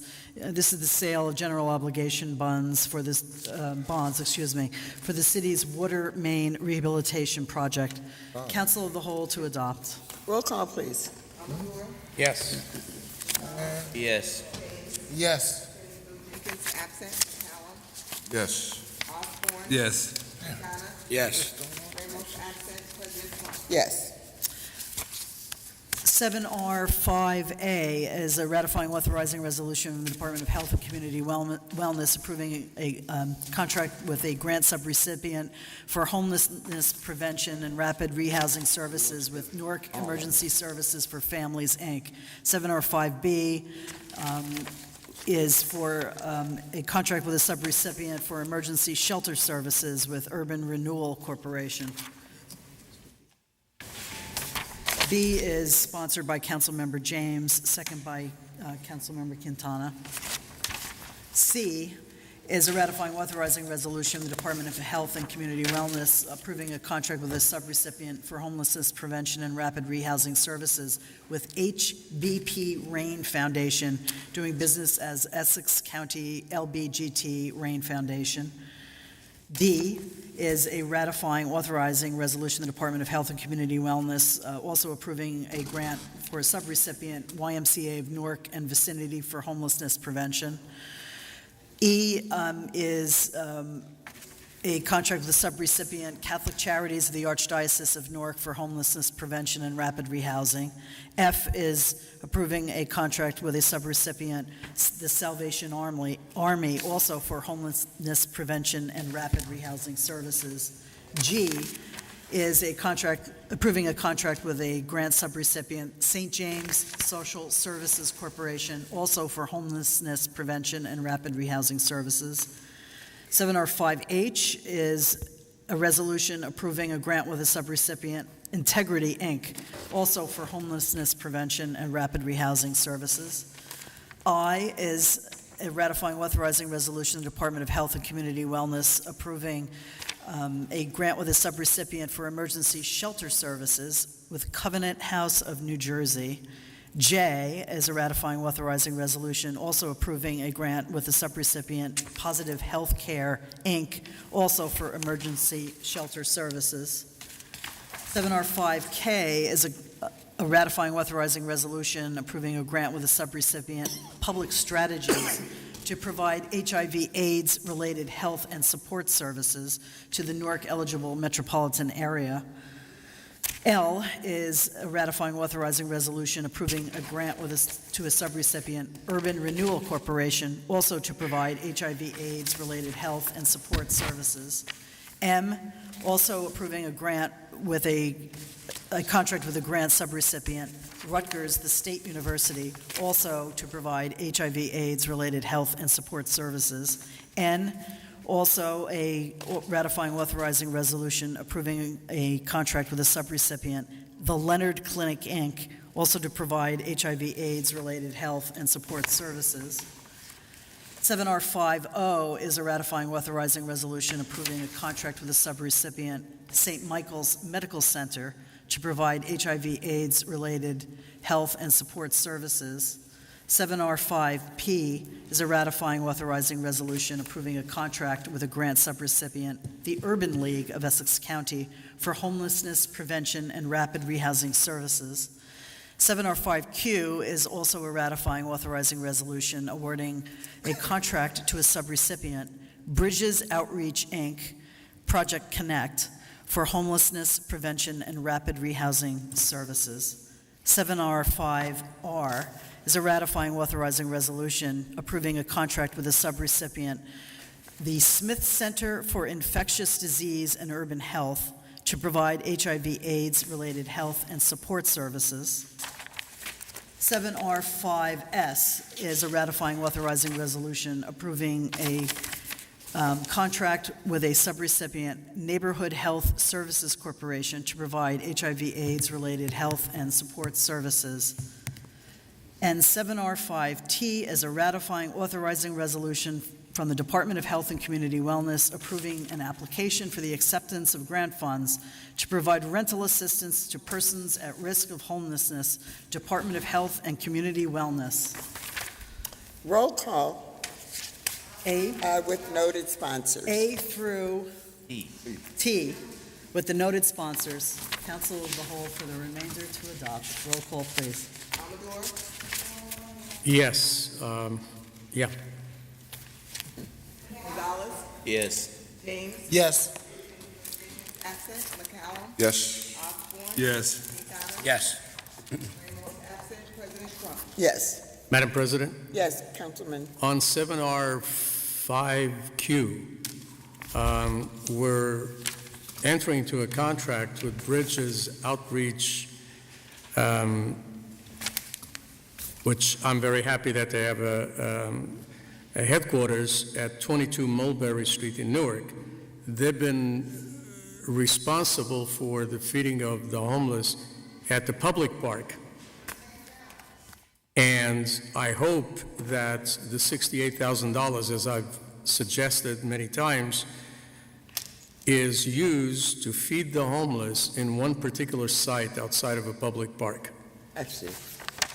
I hope it's at St. John's Church, where there's a certain structure set up, and people are very those who are providing those services are very responsive, not in a public park. Madam Clerk, through your office, a letter to Bridges Outreach expressing the councilman's sentiments. Yes, Next. Council President. Thank you. Next item. Items 7R6A through C are authorizing resolutions from the Department of Law approving settlements of civil litigation. Item C has a sponsor of Councilmember James, second by Councilmember Gonzalez. Motion by Council of the Whole with the noted sponsor for C for items A through C. To Roll call, adopt. please. Yes, yes. thank you. Did I miss something? No. Amador, Okay. Yes. Gonzalez, Yes. James, Yes. absent, McCallum, Yes. Yes. Yes. Yes. Item 7R7A is a ratifying authorizing resolution from the Office of the Mayor from the Municipal Court approving the acceptance of grant funds for the Truancy Alternative Program, TAP. Item 7R7B is a ratifying authorizing resolution from the Office of the Mayor and agencies, Municipal Court, authorizing a professional services contract with CQ Fluency, Inc. to provide interpreting services in 180 languages during court sessions. Council President Crump as the sponsor, Councilmember Osborne as the second. Items Roll call, Madam Clerk. A through B to adopt with the noted sponsors. Amador, Yes. Gonzalez, Yes. James, Yes. Jenkins, absent, McCallum, Yes. Osborne, Yes. Quintana, Yes. Ramos, absent, President Trump. Yes. 7R8A is an authorizing resolution from the Office of the Municipal Council City Clerk approving a constable bond sponsored by Councilmember Quintana. Item 7R8B is authorizing a constable bond for Anthony Garcia, sponsored by Councilmember Quintana. 7R8C is approving a constable bond for David Otis Carter, sponsored by Councilmember McCallum. 7R8D is an authorizing resolution approving a constable bond for Jameel Brewer, sponsored by Councilmember James, second by Councilmember Gonzalez. Council President Crump. Item 7R8E is an authorizing resolution approving a constable appointment for Roberto Anthony Cannon, sponsored by Councilmember Ramos, second by Councilmember Osborne. Items 7R8A through E with the noted sponsors, second by Council of the Whole. Roll call, Madam. Yes. Yes. Yes. Yes. Yes. Quintana. Yes. Yes, Madam President, if I may. yes, make Councilman, Quick comment. The other day, one of these individuals that is listed here seems that was in the Toro area, and there was a police officer driving, and this individual activated the lights on his car and was pulling over a police officer from the city of Newark in Totowa, and this is someone that is a constable in the city of Newark. So we should make sure that when we, let's say, sponsor these individuals, that they know that they cannot activate lights and sirens. This individual, the police officer, found out where he lived. He came to the house, and luckily, the individual wasn't in the house because the police officer was going to arrest him for impersonating a police officer. So we have to be careful when the people that we sponsor, that they follow the rules, because otherwise we get in trouble. They are representing us on the street, so it's important that they know what they can do and they are not supposed to do. Madam President. Madam yes, President. Councilman Quintana. Through your chair, to the city clerk, may the city clerk draft or put something together with the law department, explaining to these individuals what a constable is, what do they do, what are the rules and regulations. I mean, we have some constables with handcuffs, and handcuffs are not that's a weapon too. We have some constables that have police vehicles. We have constables that are doing security on streets. So, we need to send some kind of correspondence to these constables on what the rules and regulations are.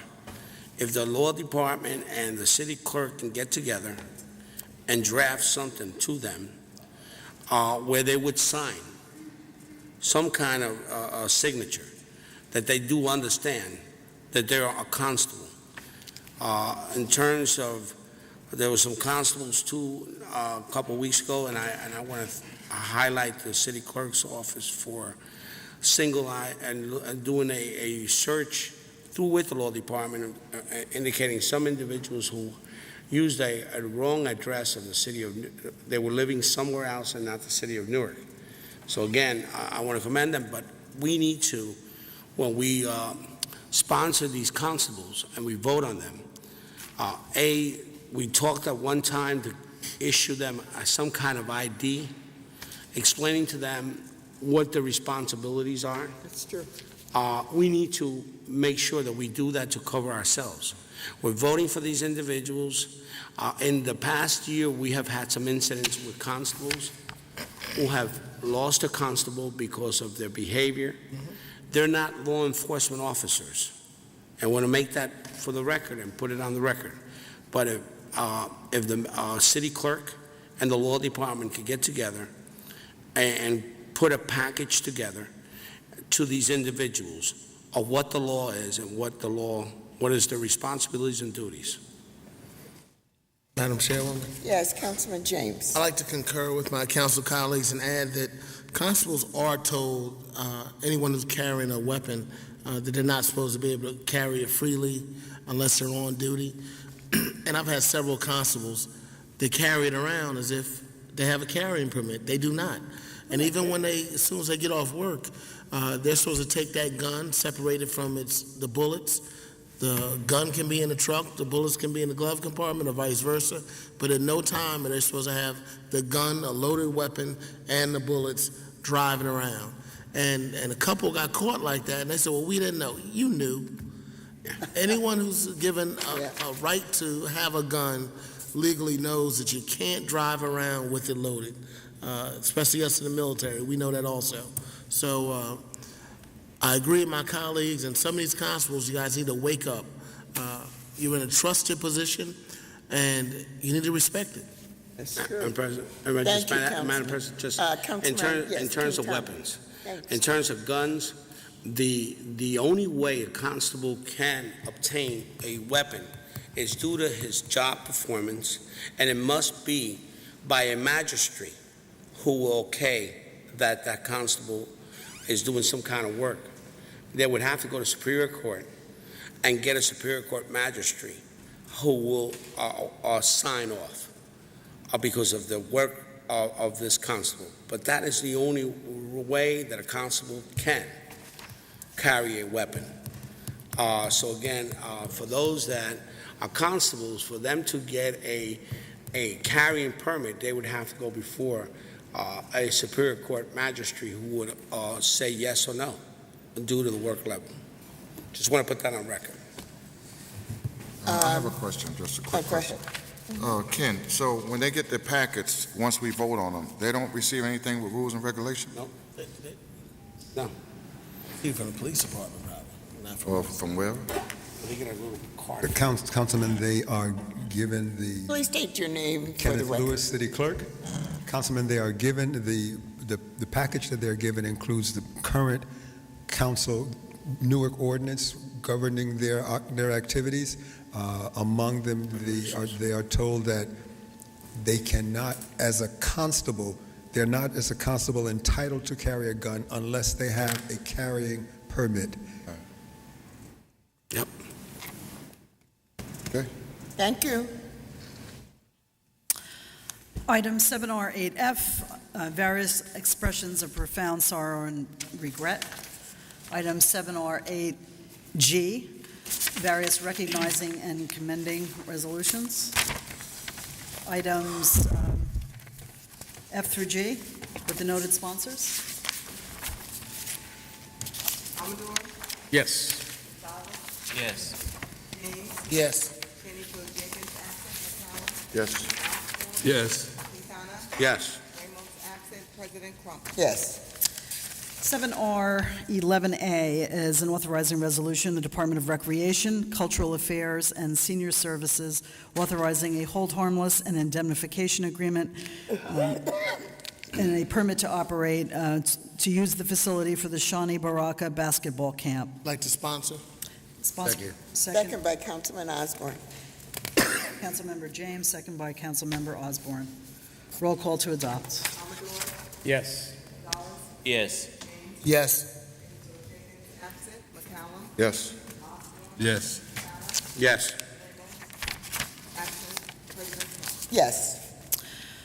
Item 7R12A is an authorizing resolution from the Department of Water and Sewer Utilities, authorizing a bid contract award to Rockbourne Trucking and Excavation, Inc. for permanent pavement restoration over the water and sewer utility excavations. Council of the whole to adopt. Roll call, please. Amador, Yes. Gonzalez, Yes. Yes. Yes. Yes. Yes. Yes. Madam President, Councilman Osborne. on this resolution, can we reach out to the Water Department and ask them to supply us with a list of North residents that's going to work on this?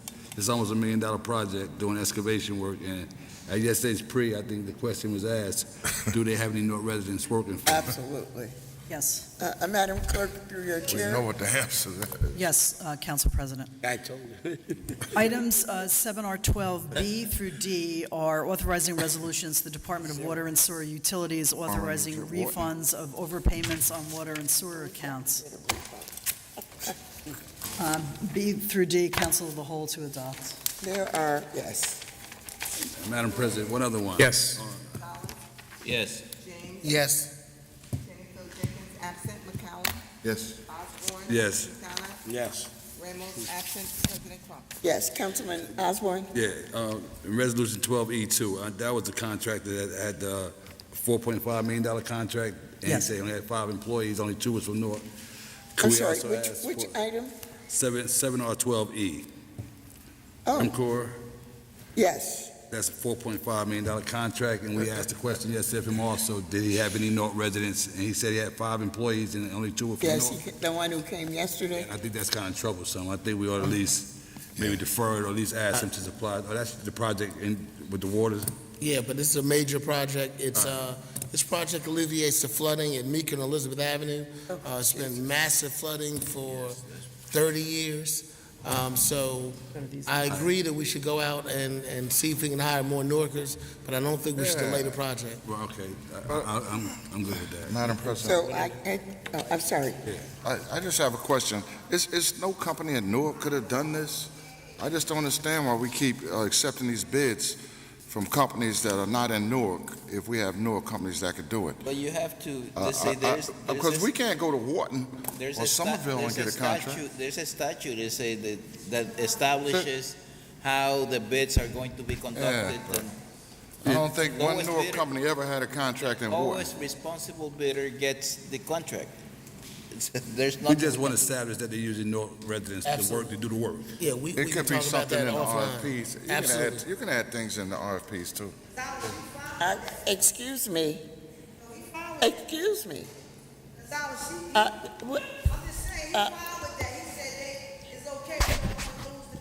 Miss Abamani, one more I follow the outburst, statute. and you're going to have to leave the chamber. You had your turn. I just want to support Council. When? I want to support Councilman James on the 7R12E, even though there are some negative factors that are involved. Just the other day when we had the major rainstorm, there were two cars that were stuck under the bridge. I mean, literally, just bobbing up and down. That's nothing. You should drive by South Street. Yeah, oh, I'm sure. Drive by South Street Madam Clerk, on a rainy back to the day, agenda. and Sorry. you'll see the jet skis. Yes. That's because that one is under sea level. Did you get one? Council President, the next item is 7R12E. This is the authorizing resolution from the Department of Water and Sewer Utilities to award the bid contract to Rencor, Inc. for the Queen Ditch Restoration Project. Sponsored by Councilmember James. I'll second it. Second by Councilmember Gonzalez. Roll call to adopt. Yes. Yes. Yes. This is for the Yes. filling ice and Yes. Yes. and Meeker. Oh, We yes, have- yes, I'm so sorry. We have various added starters on the blue sheet. So the next one should be South And Street. then, that's what it is. Madam Clerk, Yes. Item 7R2P. yes. The blue sheet. To the blue, P or not to P? yes. Sponsor. That's the question. That's the question. Yes, ma'am. 7R2P? 7R2P. It's an authorizing amending resolution, the Department of Economic and Housing Development to amend and restate a grant agreement that provides financial assistance for the Bergen Street Redevelopment Urban Renewal LLC project. Sponsor. I'll second. Sponsored by Councilmember James, second by Council President Crump. 7R2Q is authorizing and amending a grant agreement. This is an amendment to an affordable housing agreement, also with Bergen Street Redevelopment Urban Renewal LLC. Items P through Q with the noted sponsors. Madam President, may I Yes, ask Councilman, a question? Julio, how much is this project? Because we're giving $3.2 million in grants. How much are they investing? The project is in the area of close to $8.5 million. Yeah, but we're not paying for it. And I'm Any other sponsoring. questions? I'm sponsoring them both. Both. Second for Q, Is there a second? I'll second. Council President Crump. Items P through Q, roll call to adopt with the noted sponsors. Yes. Yes. Yes. It's your turn. Yes. Wow, man. It's Pulling teeth. yes. I didn't hear you, Madam. Council, Oh, yes. I'll say yes. Yes. Ramos absent, President Crump. Yes. 7R2R is an authorizing resolution of the Department of Economic and Housing Development. This is an investigation for an area in need of redevelopment, referring to the Central Planning Board to determine if an area is in need of redevelopment. These are properties on East Kinney Street in the east. Not only I totally support this, I had some questions at the last meeting because I didn't connect the dots, the address with the project. But now that I know what the project is for senior housing, and it's for 92 units. When we talk about gentrification and about the development that is coming to the city of Newark, we don't seem to realize that along with the development that is coming, we also have senior housing that is being built that will help those folks that cannot afford some of the rents in the future that probably will be around. So this is an excellent project. It's a beautiful project, and I totally support. It's for 92 units for senior housing only. And I not only sponsor, but I will support, and I ask for total support from the council. Sponsored by Council Member Amador, second by Council President. Yes. Roll call to adopt. Yes. Yes. Yes. Yes. Yes. Yes. Yes. 7R2S is an amending resolution, the Department of Economic and Housing Development, amending a resolution entering into a first amended redevelopment agreement with Bergen Street Redevelopment Urban Renewal, LLC. Sponsored by Councilmember James, second by Councilmember Osborne. We're giving the Roll house call to away. adopt. Wow. Southward's going to own everything. Yes. I abstain. Couldn't take it, huh? Too much. $4 million already. James. Yes. McCollum. Yes. Osborne. Yes. Quintana. Yes. Ramos absent, President Crump. Yes. 7R8H is an authorizing resolution from the Office of the Municipal Council, City Clerk. This is a reappointment of council representative to the joint meeting, Gail Cheneyfield Jenkins. 7R8I is an authorizing resolution for the reappointment of Councilmember Joseph A. McCallum Jr. to the Second River joint meeting. 7R8J is an authorizing resolution recommending to the mayor the council representative to the North Jersey District Water Supply Commission, Joseph A. McCallum Jr. Oh, Joe. Items Getting 2 gigs. 7R8H through J, excuse me. Council of the whole to adopt. I'm not so sure about I and J. Yes. To the interview. We tried to get Thank you you. to take Did it. we do the interview with the? Thank you. I don't think so. We tried to get you to take it. I was on North Jersey last year. I never made it on, Ken. I was in the hospital at the time, so. Madam Clerk, Yes. the roll call. Yes. James. Yes. Cheneyfield Jenkins absent, McCollum. Yes. Osborne. Yes. Quintana. Yes. Ramos absent, President Crump. Yes. Madam Clerk, also through your chair, to do the letter to North Jersey Water Supply regarding a seat for someone from the city of Newark. Yes, the clerk's office will send a letter to the mayor recommending that he correspond with the governor, because it's the governor's appointment. Yes. I think we said all of that yesterday as well. 7R8K is an authorizing resolution for the Office of the Municipal Council, City Clerk, for a ceremonial street designation for the Reverend Dr. Perry Simmons, sponsored by Council President Crump. There a second? I'll second. I think he beat you by a second. Councilman Gonzalez. Councilman Gonzalez. Roll call to adopt.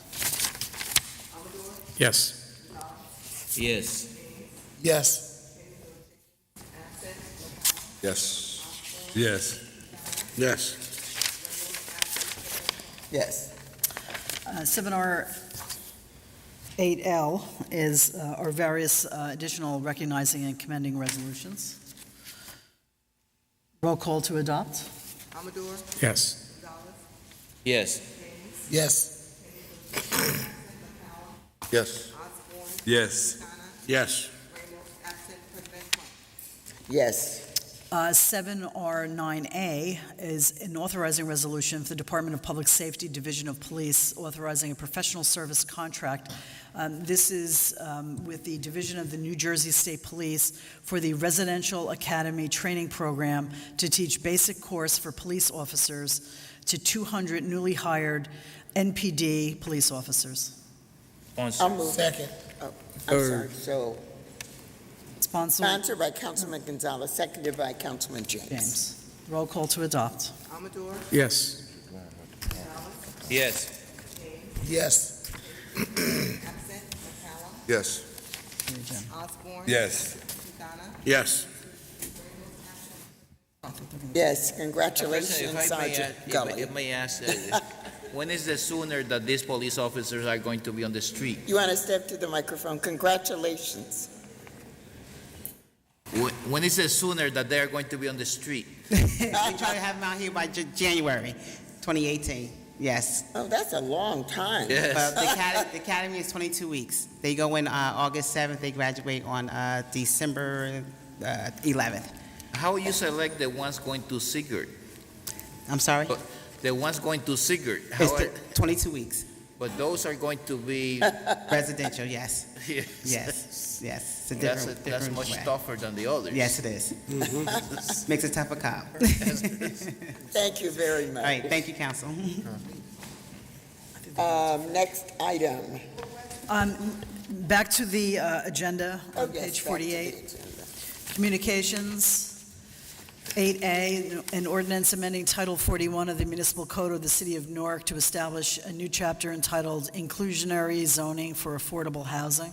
I believe we have a motion to defer. No. There was a little confusion, and the statement that was made by the Star Ledger in tomorrow's paper indicates that there was some misinformation listed in that article regarding this ordinance. And based on that, and based on the fact that we talked about the text and the document this afternoon in the city clerk's office or last night, I had my reservations about this entire ordinance. However, in reviewing the ordinance, the language of the ordinance with the Corporation Council, I found out that the new changes that were proposed by the committee are part of this ordinance that we're approving today, without the amendment that I have spoken about the 40%. I have absolutely no reservation whatsoever now, and I suggest that we should move it to actually approve it on first reading and move it to second reading. Yes, there was a request that this be moved and adopted on first. Yes. I'll second that. Sponsored by Council Member Amador, second by Council Member Yes. James. Thank you, Councilman, too, by the way. Motion to move and adopt on first reading. Yes. As FA. Okay. Yes. Yes. Yes. absent McCallum, Yes. Osborne. Yes. Quintana, Yes. Ramos absent President Trump. Yes. Madam President, I was going to take back all the accolades that I gave last night, yesterday morning, when we discussed this law. And I said that this was not a good law to approve because it was based on, I was under my impression, and based on the article that I saw this morning from the Star Ledger, was based on wrong information. It was information that was listed on the first ordinance that came before us. However, I take absolutely nothing back after I spoke to the Corporation Council, and I found out that the information is incorrect, and what we're approving is the ordinance with the changes that were proposed not only by the group, but also by the Corporation Council. So it's a good law, it's a good ordinance, and it has the support of everyone from that committee. Thank you very much.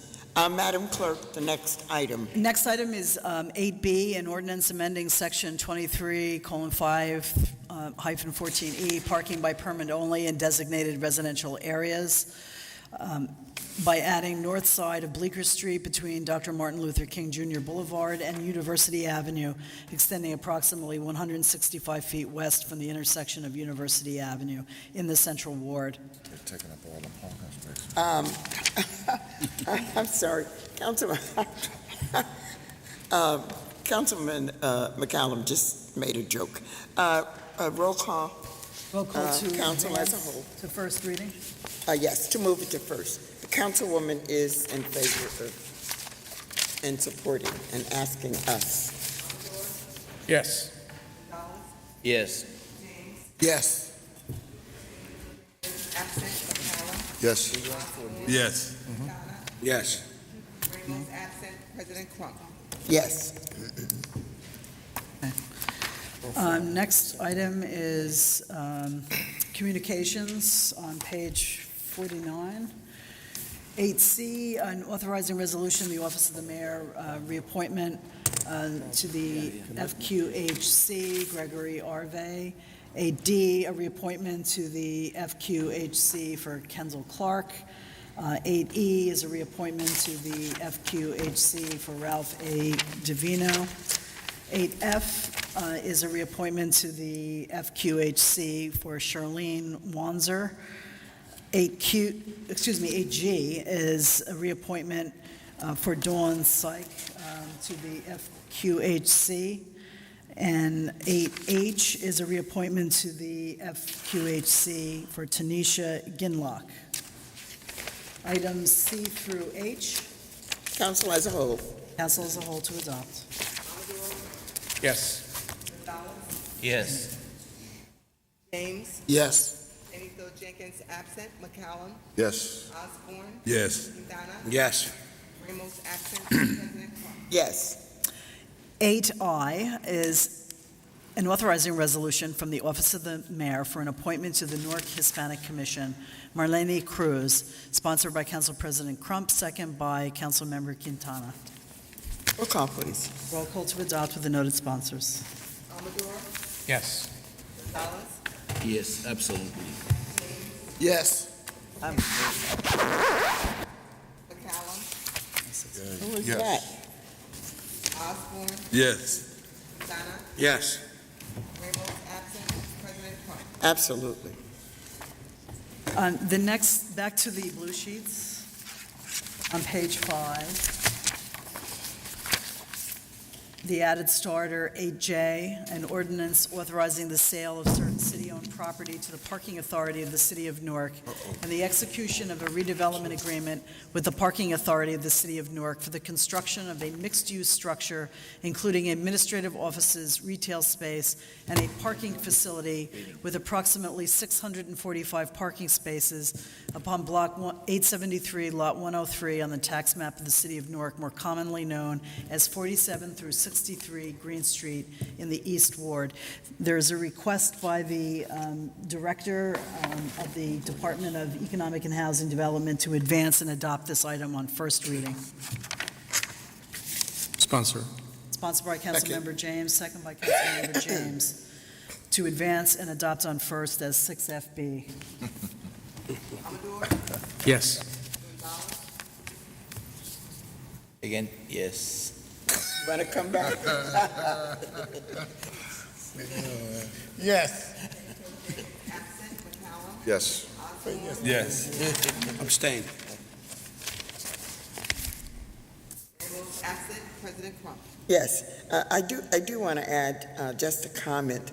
After the meeting was held yesterday, we did have some reservations, but I had a very lengthy conversation with Director Mack, and he is prepared to provide the council with some added information, which He did. I'm not going to go into He did already. tonight, but it has to do with increasing the city's revenue from whatever we gather from the parking, well, from the financial aspect. Madam President, if I Yes. may say, I still have some reservations, but I believe that talking to the mayor yesterday, he indicated that the finance department is now moving to that building, Yes. and that would vacate the building that is currently being used by finance, and then we will be in a Yes. position to perhaps sell that building and get some money. So that's what triggered my reserve, yes. Yes. Because I still have some questions and some concerns, because we are transferring to the parking authority what I believe is one of the best pieces of real estate in the city of Newark, and we're doing so for $1. Yes, thank you. And I have a Councilman comment. McCallum. Mac Chicozy sold me, so he gets the credit. He's a persuasive person, so. Well, I believe Brandon to him. there was yesterday, he some sold him. expression before that the parking in the city is kind of very expensive for events. This venue is going to have parking that is for $15 instead of the $40 that is being charged now. So I believe it has some benefits to the city. It's something that we are committed to do based on the redevelopment agreement with the arena. We committed to do that. So I believe it's something that we have to do. It's something that I don't feel comfortable with the terms that we're doing it. I've been there, done that, but I am absolutely convinced that the director got our message. Am I not right, Corp Counsel?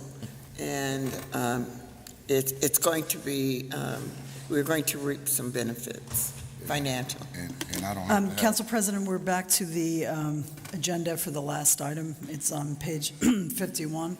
Yes. 9A, the ordinance amending Title 10, Chapter 24, procedures for application, approval, and administration of the long-term tax exemptions, and Chapter 25, extension of tax abatement agreements to require certain conditions and standards for application procedures and financial agreements. The administration has requested that this item be advanced and adopted on first. I'll move it. Second. Sponsored by Did you say Councilmember Gonzalez, second I'll by second. Councilmember I'll second. Crump. Hello? Yes. Council President Crump. Gonzalez Crump.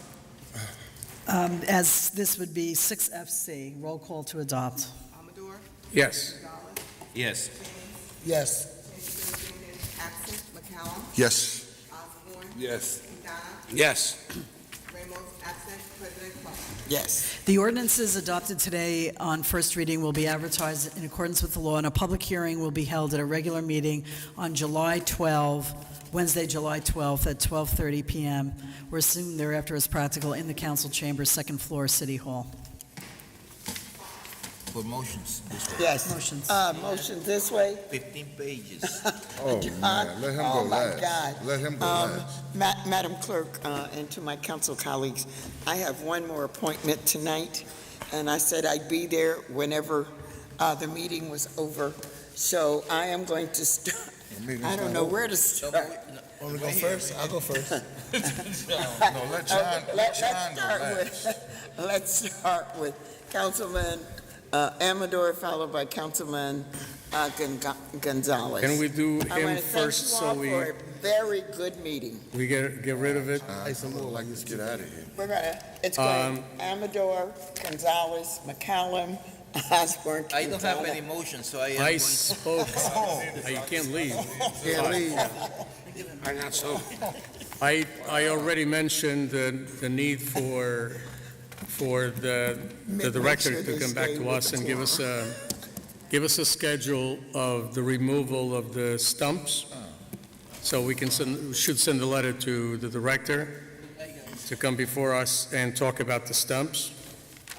What's John finished? I just got a couple. The other letter that I would like to send to the director is for him to do this as a special, maybe a special project on one Saturday.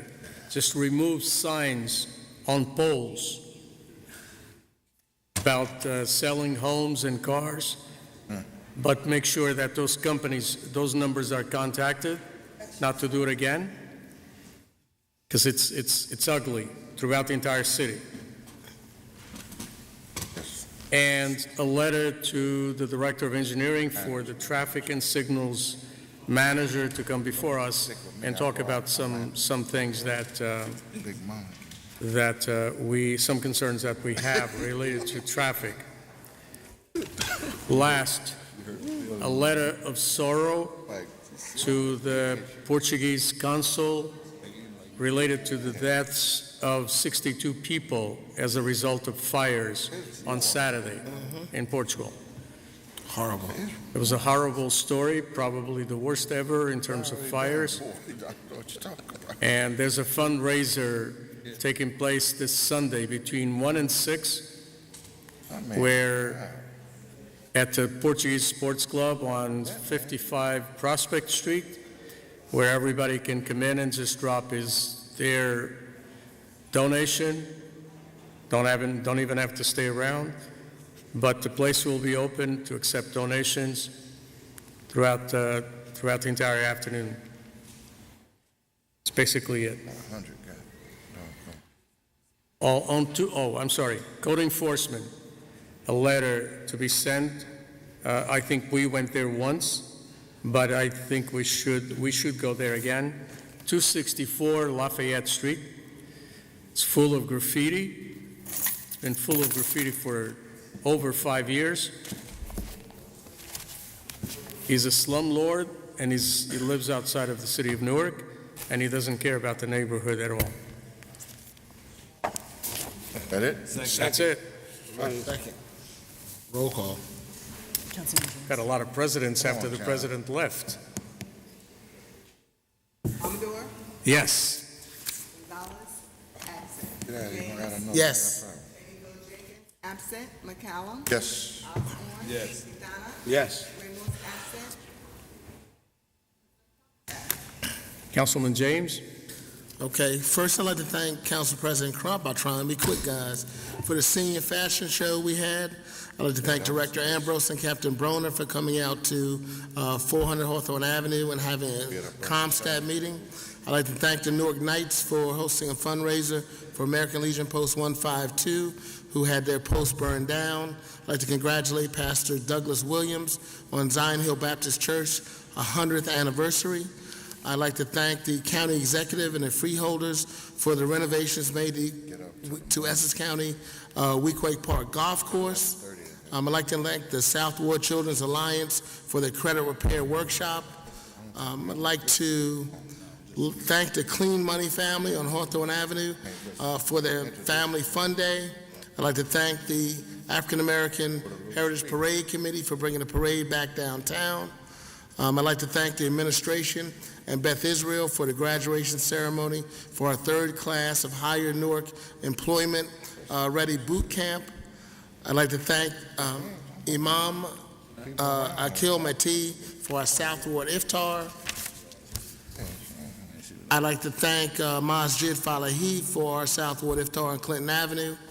I'd like to thank the administration and PAC Council for bringing back the Juneteenth Bergen Street Festival. I'd also like to congratulate Malcolm X Shabazz and University High School and Weequahic High School for their graduates. Coming up events, Thursday, June 22nd, Leaders for Life graduation ceremony, location Newark Public Library at 10 a.m. Thursday, June 22nd, we'll be having Fun Day event at the Trek Center at 55 Ludlow Street from 4 to 7. Weequahic High School's graduation will be the 22nd. Thursday, we'll be having Occupy the Block at Clinton Avenue and Johnson Avenue, 5 p.m. Saturday, Greater Friendship Baptist Church will be having a cookout at 84 Custer Avenue at 12 noon. Also Saturday, Weequahic Park, there'll be a house music festival starting at 12 p.m. Saturday, we'll also have a street dedication on the corner of South 15th and Clinton Avenue, start time 1 p.m. Saturday, we'll also be having a block and graduation party at 106 Hansberry Avenue and Parkview Terrace at 2 p.m. There'll be a Goldsmith Avenue block party at 4 p.m. Monday, June 26th, we'll have an anniversary of the James Jim Wallace Children's Playground celebration at 703 South 12th Street. We have a community forum on June 26th at Greater Friendship Baptist Church at 7 p.m. The June 29th, we'll have Filet of Souls fireworks spectacular at Weequahic Park at 7:30. And my South Ward community meeting will be July 15th at the Tucker Center. July will be the last month. It's at the Tucker Center from 9 to 11. In August, we'll start having a meeting at 400 Hawthorne Avenue. That's our new tech center, and that's where we'll be having meetings from then on. Thank you. Second. Oh, he's finished? I sped it up. Gonzalez, absent. James, Yes. absent. McCallum, Yes. Osborne. Yes. Quintana, Yes. Ramos, absent. Trump, absent. President Amador. Yes. Councilman McCullough? Okay, I have a few. First of all, I want to thank Treehouse Entertainment. They had a house music festival in Vailsburg Park on the 10th. And it was, I don't know, it looked like it was 2,000 to 3,000 people, and it was peaceful, and the vendors, and it was a great event, and luck to have many more of them in the West Ward. Tomorrow there's a ribbon cutting at Georgia King Village. Public Service is sponsoring a children's library tomorrow at 4 o'clock. So I'll be there with Public Service and L&M, whom purchased Georgia King Village last year. That's at 4 o'clock. Let's just save the date, July 22nd. West Ward Councilman Joseph McCallum and the Department of Recreation, Cultural, and Senior Services, in partnership with Seton Hall University College of Nursing, will be doing a community health and wellness fair. We'll be doing fitness, physical fitness, and WIC counseling, blood pressure, health insurance information, mental health and substance abuse education. The mayor will be there. They'll also be talking about asthma and diabetes, high blood pressure, all of the diseases that attack our community. And that's doing that with Seton Hall. That's July 22nd from 10 to 3 at Boylan Rec Center, which is 916 South Orange Avenue in Newark. That's all I have. Second. Roll call? Gonzalez, absent. James, Yes. absent. McCallum, Yes. Osborne. Yes. Quintana, Yes. Ramos, absent. Trump, absent. President Amador. Yes. Councilman Osborne? I don't have no motions, but I just want to take the opportunity to thank Sultan Kirkman, the manager for Parks and Grounds, for assisting the residents on 2nd Street with cutting and cleaning up an area that was it was a discrepancy of who owned the land, but the grass had overgrown, and he came out and cut the grass for us. I just want to thank him for that. That's it. Second. Roll call? Gonzalez, absent. James, Yes. absent. McCallum, Yes. Osborne. Yes. Quintana, Yes. Ramos, absent. Trump, absent. President Amador. Yes. Councilman Quintana? Yeah, property at the corner of Verona and Summer Avenue.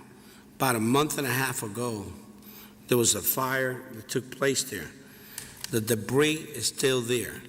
I see if we, through the law department, or through the neighborhood services and see if we could put a lien and clean on this property. The debris is just so, and the rodents, it's just an eyesore. It's been almost 2 months, and nothing has been done. Councilman Ramos wanted me to mention that too tonight. The other property is the property that I've been talking for about a year or so, 3rd Avenue and and Broadway, across the street from the post office. That's still an eyesore. And there's a house that the folks, brand new house that was built, and in the back of this property, there's people living in cars. I've said this to Mr. Jack Kelly numerous of times, and I'm really fed up and tired until the next step I'm going to do is bring the media and deal with this as a media thing. I think we should resolve it in-house, but since we're not getting no results, I think we're going to have to get the media involved because it's an eyesore, and the people should not be in these conditions. It's been over a year or so. I brought it to this administration and to Mr. Kelly and his staff, and I really am concerned about that quality of life in that neighborhood. To DOT, the entrances of the city are horrible and atrocious, with the weeds growing, the summer here, and weeds are just so high. If you get off the different exits into the city of Newark, the weeds are just growing near the signs that say, "Welcome to Newark." So again, we need to take care of that.